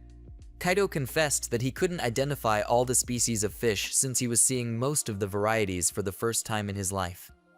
Rumia immediately inquired about what exactly Kaido would cook for dinner. The young scientist explained that he was going to make fried fish with salt and a soup similar to yesterday, but with a different broth and vegetables. And if all that wasn't enough, he could also make onigiri. Silica already understood that this was the cuisine of the land of the rising sun, and it was fine since Kaido was able to find the right ingredients in this world as well. Rumia explained that Kaido had brought some foods along with him, and even some beautiful red fruits. Silica saw a real persimmon for the first time in her life and asked if she could try it. But her older sister forbade her to do so and explained that these fruits were very expensive and their quantity was limited. Rumia realized that Silica would most likely stay with her until the next convocation, and Kaido certainly wouldn't want to reveal the secrets of his magic to a girl he didn't know. In other words, there's a good chance that the scientist won't use creation magic and won't add new products. So now it's necessary to prioritize properly, and if Silica is allowed to eat persimmons, there won't be enough for everyone. but Silica started to beg pitifully for just a taste of a fruit unknown to her. Rumia decided to be strict and ordered her sister to stop thinking about it altogether, although it was clear from Silica's look that this was unlikely to happen. Suddenly, Kaido announced that he still had some fruit left in his room and so could allow Silica to eat the persimmons. The young scientist hurried to his room and promised to return soon with food that definitely no one had tasted before. Kaido decided to create as many foods as possible just in case, since it was often not convenient to do so now. While Kaido was in his room, Silica had already managed to taste persimmons and admitted that she had never eaten anything tastier. The scientist noticed how the girl had gotten better and was satisfied with the result. Then Kaido, as promised, finally offered Rumia a taste of the newly created honey yam. Rumia carefully peeled the fruit and savored its incredibly sweet flavor. The winged girl declared that it was completely different from a potato, and such a honey yam could be sold as a high-class dessert. It would be enough to give it a more attractive shape, and you could make money from it. Silica immediately wanted to try the incredible root vegetable too, but Rumia warned her younger sister to only take a small bite. Silica was delighted with the honey yam and confessed that she couldn't even figure out which tasted better, the exquisite sweet flavor of persimmon or the rich taste of yam. Silica asked if Kaido could sell such wonderful products to her as well, but Rumia said that it was unlikely that Silica would be able to afford it, because Syria buys such fruits and vegetables for 150,000 apiece. Silica realized that such a delicious treat must really cost a lot, and she with her mercenary salary would never raise the necessary amount. Silica sadly said that would she really have to agree to something ungenerous to earn more. Kaido suggested looking for other ways, such as opening her own shop and engaging in trading. Silica immediately decided to catch pity and asked her older sister if Rumia would not show her an ounce of compassion and help her get tasty products. But Rumia replied that it was none of her business and Silica was old enough to deal with her problems on her own. Silica instantly turned into a resentful child and began to cry and then accused her older sister of indifference. Kaido decided to calm the girl down and promised that as long as he lived in the house, he would not charge Silica for his groceries, and glad she asked so. Then concessions should be made for her. Rumia also agreed, and the younger sister started hugging the winged girl with joy. Rumia asked not to hug her so much, and not to pull down her clothes because it was indecent. Kaido decided that the relationship between the girls is really beautiful, because even though Silica is somewhat rude, she loves her older sister very much. After the touching scene, the young scholar decided that it was time to get down to cooking dinner already. The first thing Kaido did was rinse the rice thoroughly, and then cut the fish and sprinkled it lightly with salt. While the young scientist chopped up the ingredients for the soup, the girls did strength training. Soon dinner was prepared and Kaido inquired if Rumia was alright. The winged girl admitted that she hadn't calculated her strength well, and now her body was a little sore. Silica, on the other hand, immediately appreciated the wonderful aroma of the freshly cooked food and was ready to try a dish unknown to her. Kaido offered to eat while the food was hot and explained that these dishes were staples of Japanese cuisine, which was why they were so popular in his homeland. Silica enjoyed every bite and asked if soy sauce could be added to meat, not just fish, and how it would affect the flavor. Kaido explained that this versatile sauce goes with almost any food. The scientist then turned his attention to Rumia's distressed look. Rumia asked Kaido to provide 2 mangoes for dessert. The scientist noticed the fearful tone in the girl's voice and promised to bring the fruit in a few minutes. Soon, Kaido brought the promised mangoes and placed a plate on the table. As it turned out, there was only one plate, and it was only for the lady of the house. This made Silica visibly upset and couldn't understand that she wouldn't get dessert. Her younger sister asked if there was a mango for her too, but Rumia replied that not this time, and there was no need to be impudent. Rumia suggested her younger sister to watch her eating the fruit with pleasure. Silica declared something like that was too cruel, even for trivial revenge. But Rumina really enjoyed her superiority and confessed that she didn't care at all what Silica was talking about. The younger sister decided to take a different path and asked Kaido to treat her to a mango. In doing so, Silica promised to be sure to pay later. Rumia immediately warned the young scholar of the consequences if he agreed to Silica's entreaties. Kaido decided not to take any chances and refused his younger sister's help. But then Rumia decided to show her superiority and arrogantly allowed him to treat his younger sister to a small piece of mango. Kaido asked that why didn't Rumina share it herself, but the winged girl refused. Silica felt the real pleasure of the piece of mango and confessed that she had never felt such a rich, sweet yet fresh taste before. The younger sister asked for some more mango, but the older sister flatly forbade it and pushed Silica aside. Silica started sobbing out of resentment and accused her elder sister of having a real demon inside her, which makes her very cruel. But Rumia only enjoyed her superiority and replied that it was Silica's own fault and she shouldn't have tried the mango in the first place. Kaido realized that it was better for him to stay out of the two girls' squabbles because he still didn't fully understand their feud. Silica asked her older sister to explain why she was being so cruel to her. But Rumia immediately recalled how Silica ran away from home without permission and made her worry. Kaido was surprised when he heard about the young girl's escape. Without stopping to cry, Silica resentfully stated that she had long been disenfranchised from anything, and therefore it was not actually considered running away from home. Silica explained that she had been through a lot in the past, and then one day she met Rumia and called her her big sister. After that momentous meeting, she found herself in a mercenary unit. Silica resentfully stated that it would have been better if they had never met Rumia since she now had to endure such insults. But then Silica did recognize the fact that Rumia can be caring, and that's why she didn't leave her in that difficult situation. And in fact, Rumia is sometimes willing to care even for kittens abandoned on the street. Kaido admitted that he would also help if he was in a similar situation, although it might be more interesting to watch such futile attempts to resist from the outside. After saying that, the young scholar felt a kick from behind and went into the dream world. Silica was frightened for the young scientist's condition, but Rumia said that there was no need to worry because Kaido had tremendous magical power, and such a knockout wouldn't cause any harm other than a slight headache. Soon, Kaido actually woke up and asked not to make him look like an idiot anymore. Rumia exclaimed that she was right, and there was nothing wrong with the scientist. Silica asked that if Kaido really had that much magical power. Rumia explained that the scholar's capabilities exceeded the wildest assumptions. Rumia admitted that her power was about 4 times less than Kaido's, and the scientist could blow away her entire squad with just one magical cannon shot. Kaido had no idea what she was talking about and asked what kind of magic cannon Rumia was talking about.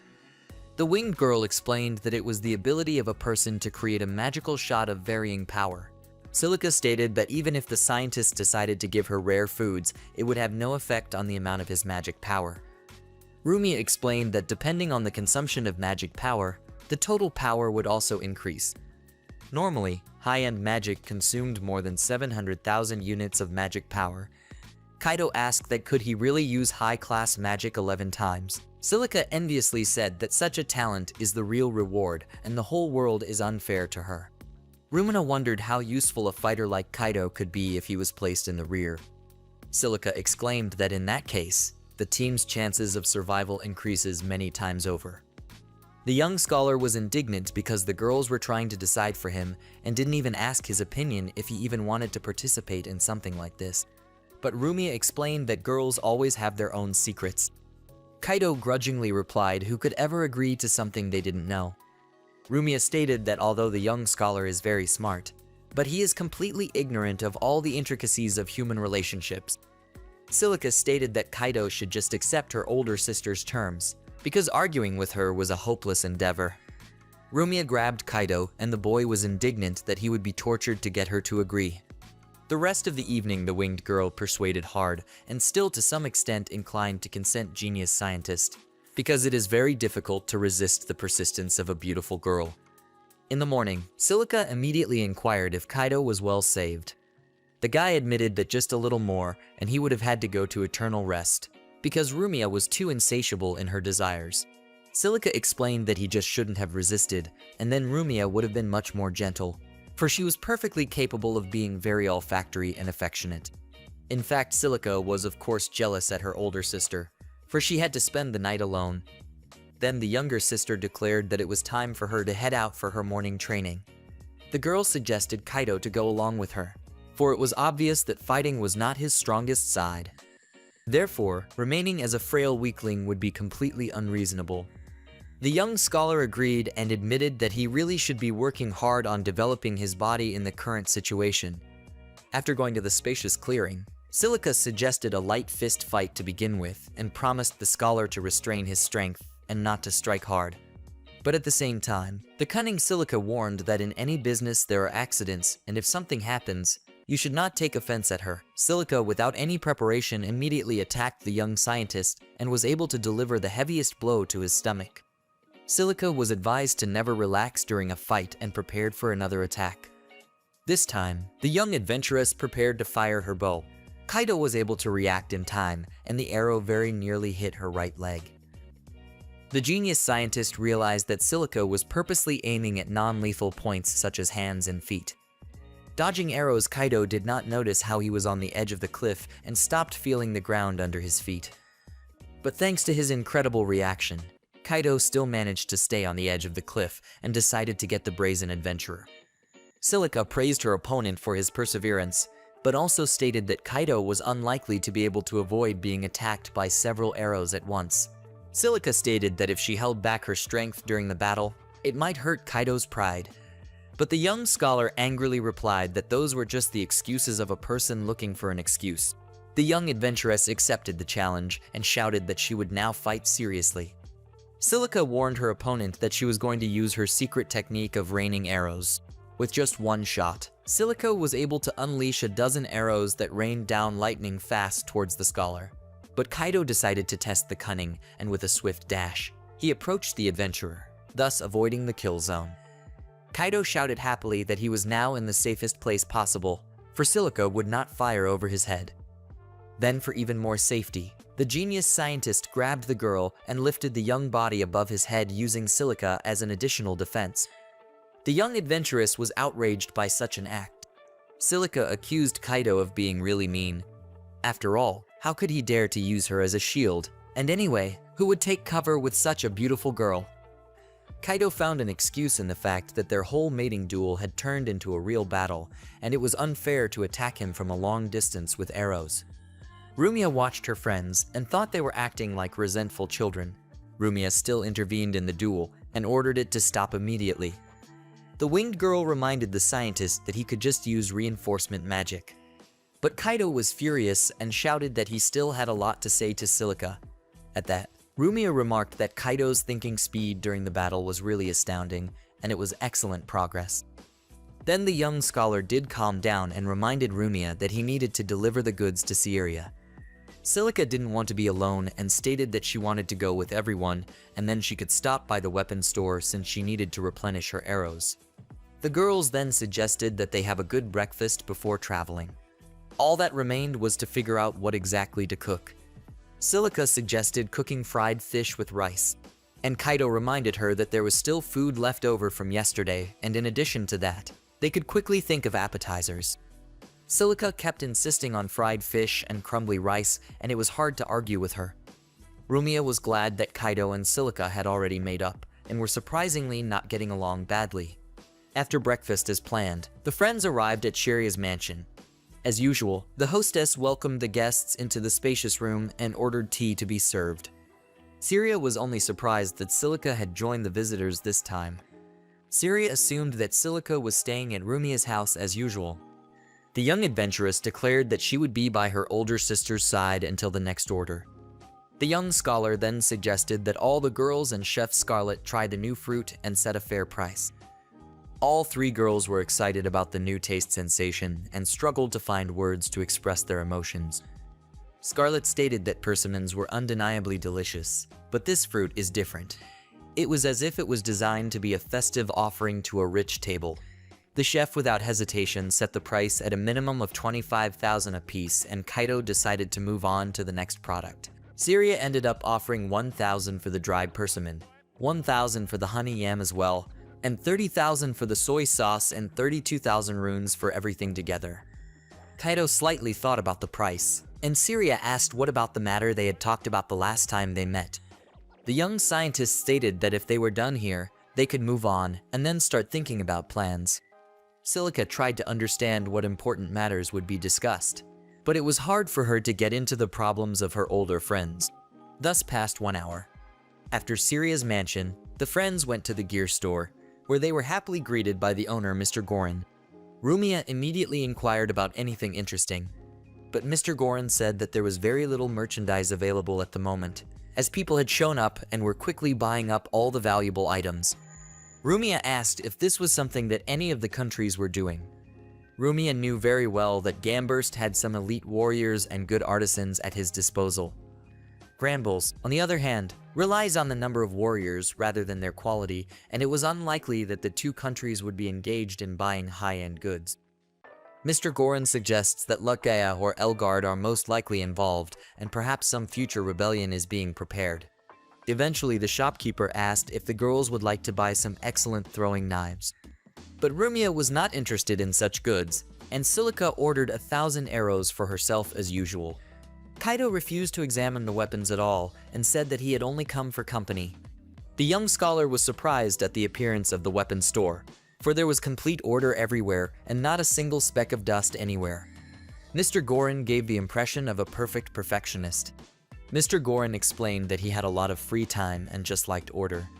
Kaido replied that one could always relax and do nothing, but the shopkeeper stated that he was not one of those people who wasted time. Suddenly, the door of the store opened and a noisy group of adventurers piled into the room. The young scientist immediately recognized the guys he had encountered in the market square and fought with. The head of the adventurers' squad demanded that the shopkeeper give him a smaller blade, since his size wasn't really suitable for close combat. Kaido and Rumia immediately joked that apparently the guy has an inner disposition towards small sizes. The evil adventurer of course reacted to the joke and tried to immediately attack the Joker, but was immediately hit in the face with a spray can. The tear gas did not please the rude adventurer at all, and they screamed in pain and annoyance. Kaido supplemented the adventurers' painful feelings with generous kicks and ordered them not to yell in the store. The scientist decided to teach the cheeky boys a lesson and promised to teach them a lesson in good etiquette. Silica asked what kind of ability Kaido had used against the adventurers. Rumia, of course, didn't know about the existence of such canisters, so she assumed that it was some kind of specific poison.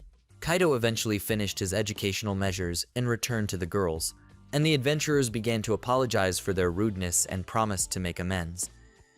Mr. Gorin was impressed by this change in the behavior of the rude adventurers and said that he was not at all offended by them. But the team leader insisted he was at fault and sincerely wanted to do something useful. The adventurers said that as compensation for their behavior, they were willing to work for nothing and Mr. Gorin could order anything he wanted. The shopkeeper decided to take advantage of this opportunity and offered the boys to do some cleaning. The adventurers gladly accepted the job and started washing and sweeping the floors. Not even a trace of their aggression and rudeness remained. Rumia demanded an explanation from Kaido because these rude people had become completely different people. The young scientist explained that he just brainwashed the guys with a special hypnosis and do not worry about their condition, because tomorrow the effect will weaken significantly. The winged girl was horrified by such abilities of Kaido and asked if he had brainwashed her too. But the genius scientist explained that he does not do that to his friends, and in general, during hypnosis, all memories are preserved and decided to demonstrate it. Kaido made the main adventurer hit the floor on purpose and smashed his forehead. The demonstration of the power of suggestion went properly and the rest of the guys continued to clean up the store. Rumia sent the scientist into unconsciousness again and still decided to buy some new daggers so that she wouldn't leave the store without shopping. Mr. Gorin praised the excellent choice and wrapped up the purchased goods. Silica decided that Kaido was actually a real monster, and most likely at the morning training session, he would have easily been able to defeat her. And now it's not clear whether he's really an evil person or more of a good person. Silica thought that now it was an added hassle to have to carry the scholar in your arms. Meanwhile, Rumia paid the merchant 60,000 and Mr. Gorin joked that it looked like a robbery. Silica suggested that they should hurry back home, but Rumia asked her younger sister to wait here for a while. Just then, Kruger walked into the store and greeted his friends. Rumia asked if Kruger had decided to buy himself something new. The huge adventurer complained that the fire lizard had melted his shield, and so he needed to buy a new one. Kruger also noticed unfamiliar guys doing a thorough cleaning of the store and asked who they were. Rumia explained that it was completely unimportant and too long a story not to tell. Kruger didn't insist and asked if Rumia felt like she was being followed lately. The winged girl replied that apparently it didn't seem that way to her, as she had such suspicions as well. Kruger explained that it was probably the guys from the regular troops or something like that doing it. Silica was surprised and asked why anyone would be following them at all since they had nothing of value. Kruger advised not to worry, because if they are regular resellers, they will be doing the usual surveillance, and would probably only attack in a deserted place. On the way back, the girls were more careful, but did not notice any following. Assistant Hannah asked permission to enter Syria's office, and it was noticeable how the girl was very worried. Syria inquired where Sharon was at the moment since she should have given a report long ago.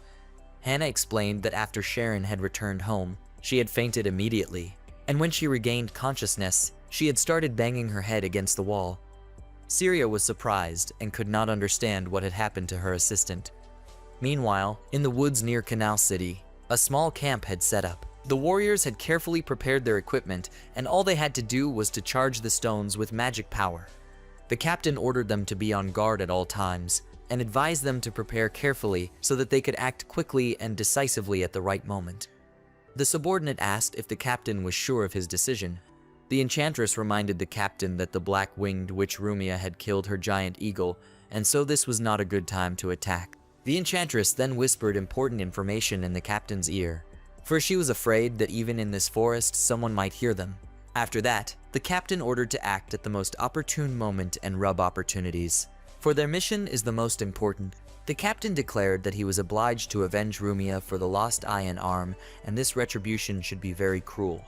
Syria was in her library charging magic stones, and as soon as she finished, she decided to hide the stones and go about her business.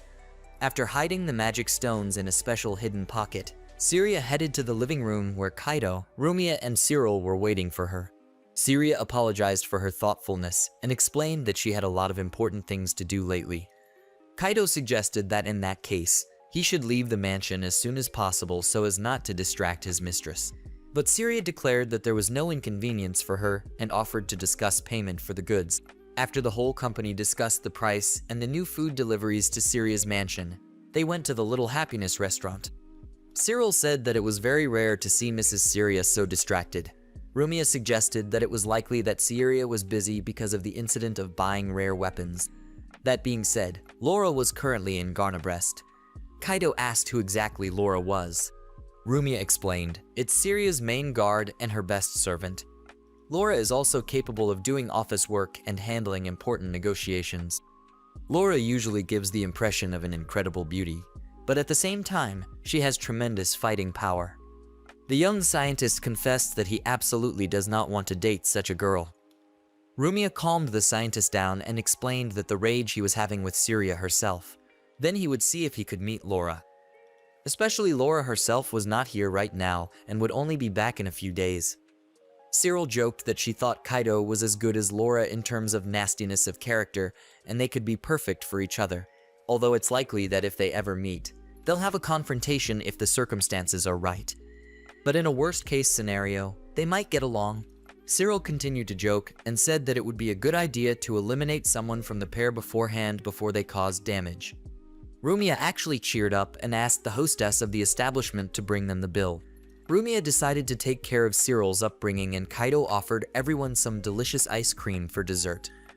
Cyril declared that it was a very pathetic attempt to divert her attention with a sweet dessert. The girl promised that in any case, she was not going to yield Kaido to any rival. Soon the whole company found themselves outside a store with a wonderful ice cream. The friendly saleswoman asked what kind of ice cream the guests wanted. Kaido, like a true scientist, took a final look at the freezing mechanism used in this store and decided that there was a lot of work to be done in terms of design. Cyril, meanwhile, had already had time to look over the entire assortment and asked the scientist what kind of ice cream he wanted. Soon the friendly saleswoman served the guests cool cups of chocolate, milk, and rum ice cream. 3 servings of sumptuous ice cream cost only 150,000 runes. Kaido, like a true gentleman, paid for the girls, and Rumia thanked him for such a noble deed. Cyril admitted with a satisfied look that the ice cream tasted great, and it was especially delicious when the ice cream was free. The girl again decided to show wonders of courtesy and offered the scientist a taste of her ice cream with a spoon. Cyril declared that her ice cream was delicious and worth trying. Kaido decided to try the unusual kind of ice cream and was surprised at how rich and really tasty it was. Rumiya also asked to try a variety of ice cream, but Cyril only offered what she had already experienced. The winged girl, of course, refused such a thing. Cyril explained that it was just a joke and immediately treated her big sister to some ice cream. Rumiya in return also gave Cyril a taste of her chocolate ice cream. After a few minutes, it became clear that all the ice cream in this store was mixed with a small amount of alcohol, and the combination of rum and raisins in the different ice creams gives a wonderful flavor. Kaido offered Cyril to take as much ice cream as she wanted. But as it turned out, Rumiya was ahead of her younger sister and was the first to grab a cup of the cool dessert. Cyril was indignant at her older sister's behavior and reminded her of the harmful effects of sweets on her figure. Kaido, seeing the two girls starting to argue again, asked them to be sensible and not make scandals in a public place. Rumiya was pleased with her visit to the ice cream restaurant and promised to pay the entire bill for the dessert next time. Cyril and Rumiya didn't fight anymore and enjoyed the ice cream, and Kaido was satisfied that he was able to please two girls even though he had spent money. Shortly after visiting the ice cream restaurant, the whole group returned home and decided to have lunch. Cyril asked if Kaido had done all the repairs in the house, because everything looked quite professional, not worse than some craftsmen would have done. Rumiya told how she had found Kaido at the right moment, when she was struggling to think of a new interior, and it turned out that Kaido did even better than many experts. Cyril immediately inquired how exactly her older sister had met such a wonderful man. Kaido explained that one day he was walking across the plain and Rumiya happened to call out to him. That was how their first meeting happened. After that, Rumiya used a kick of her foot to knock him to the ground, and he lost consciousness. And then Rumiya carried him to her house, and after that they started living together. Cyril was shocked by the story and immediately accused her elder sister of kidnapping, but Rumiya said that she was just misunderstood. Cyril then asked that if Kaido was so smart that he could fool everyone. The young scientist didn't know the right way to say it and stated that everyone had their own secrets. Cyril was indignant and asked that would her beloved older sister prefer the company of such a cunning and rotten man. But Kaido replied that she would not tolerate being accused by a monster who chose to kill an absolute beginner with arrows. Cyril accused Kaido of deception and hiding his real abilities, and then lashed out at the scientist. Rumiya watched the scuffle with interest and decided that the two were very similar in personality after all, since they were always trying to solve the problem with their fists. After dinner, Kaido went straight to his room and tried to fall asleep as soon as possible. But an unexpected creak brought the young man's consciousness back from the dream world. Cyril climbed onto the bed with quick movements and threatened the scientist with a knife. Kaido completely misunderstood the young girl's act and joked that with her watermelon size, she didn't need a bra at all. The girl did not appreciate the joke and with all her might stationed her fist on the scientist's face. Cyril promised to definitely stab Kaido if he once again let him say something derogatory to her. The young scientist promised to behave himself and explained that he still had a lot of things to do in this world. Cyril also advised to keep her older sister out of these matters, even if something unpleasant happens. Kaido explained that his personal safety was only his concern and he wasn't going to involve anyone. Cyril calmed down a bit and hid the dagger in its sheath and asked permission to ask a few questions. The young adventuress wondered why Kaido showed no interest in her and only tried to offend her sometimes. Kaido was unprepared for such a frank conversation. Cyril, on the other hand, said that she had a lot of fun with her big sister, and now Kaido was in the house, and it changed a lot of things. Cyril admitted that she was very interested in talking to Kaido, and so it wouldn't be a bad thing to get his opinion. The girl reminded that the scientist is very secretive and never talk about feelings. Kaido stated that there was nothing interesting and even less fun in his story. The young scientist confessed that he cannot forget his late wife, for she was a wonderful and kind person and she is greatly missed. Kaido revealed that it's been 2 years since he lost the girl he loved, but that heartbreak still lingers. Cyril apologized for making Kaido remember the sad events, because she didn't even expect such a thing.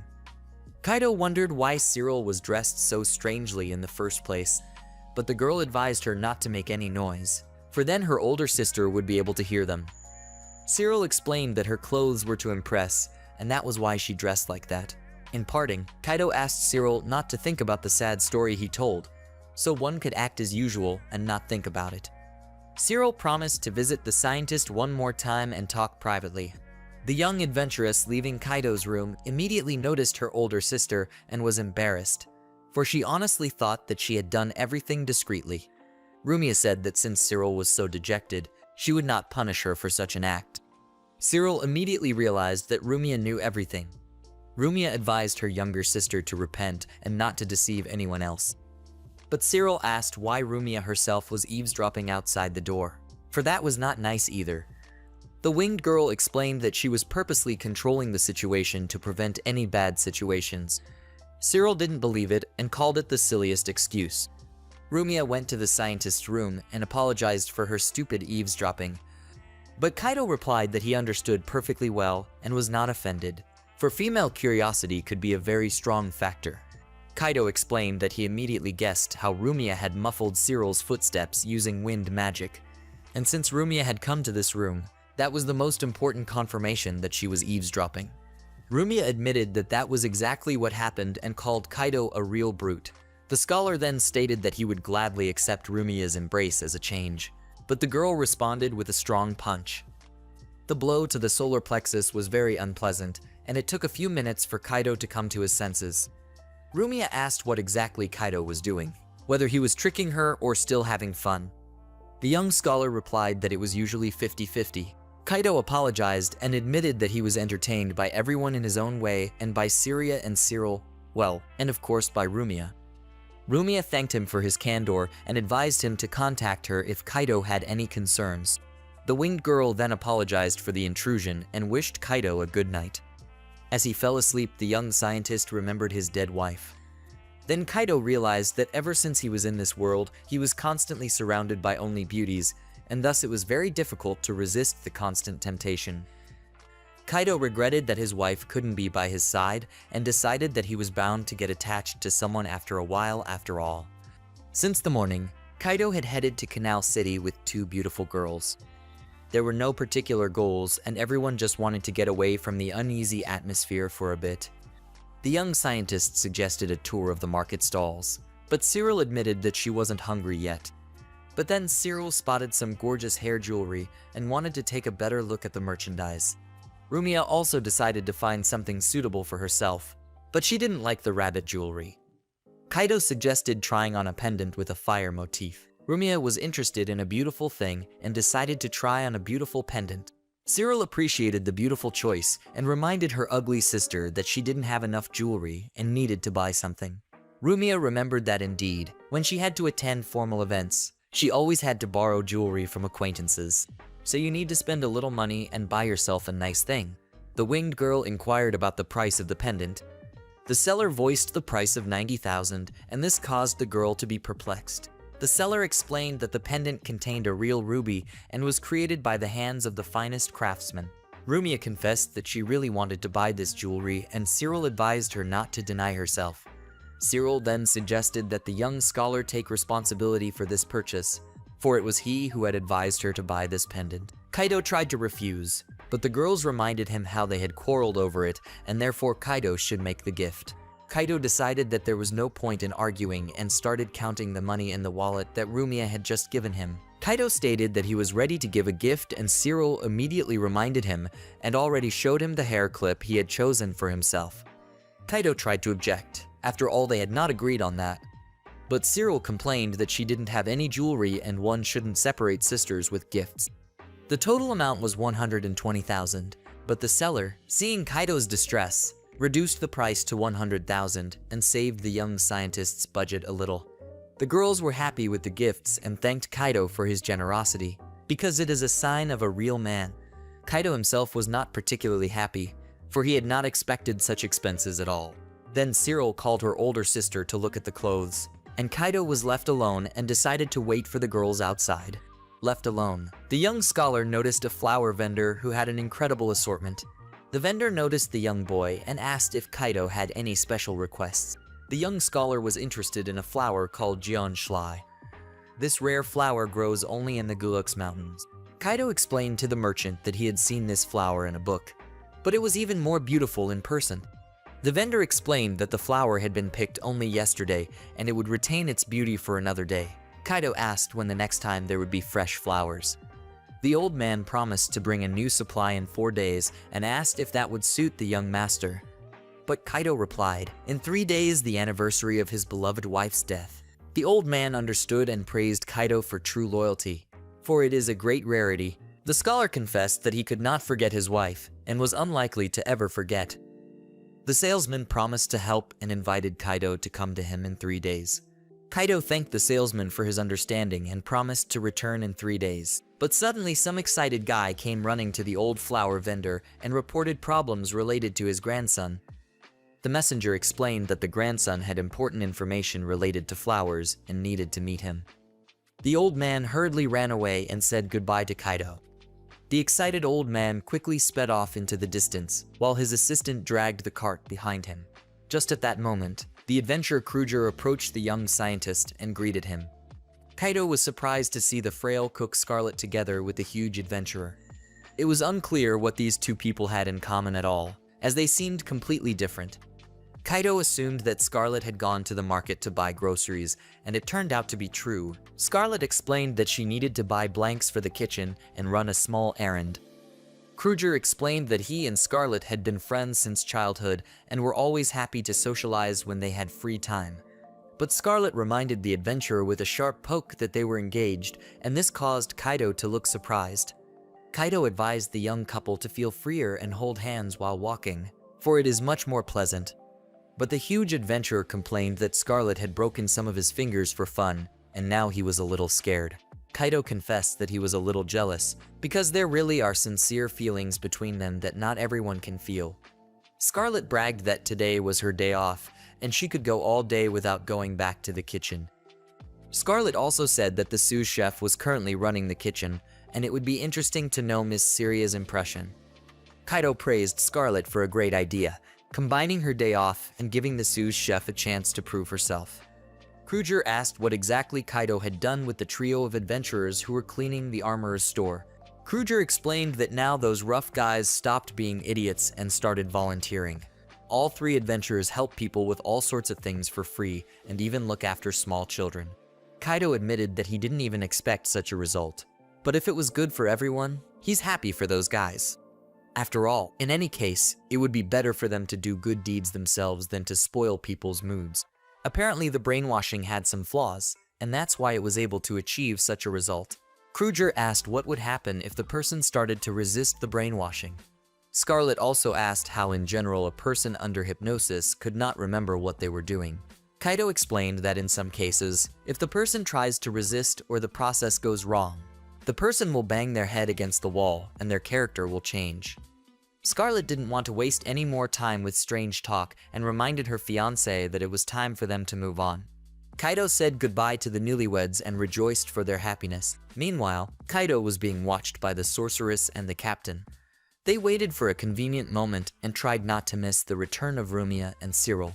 The enchantress said that the risk was huge, but they should act and try to kidnap the man in the white robe. And in this, they will be helped by the retainers.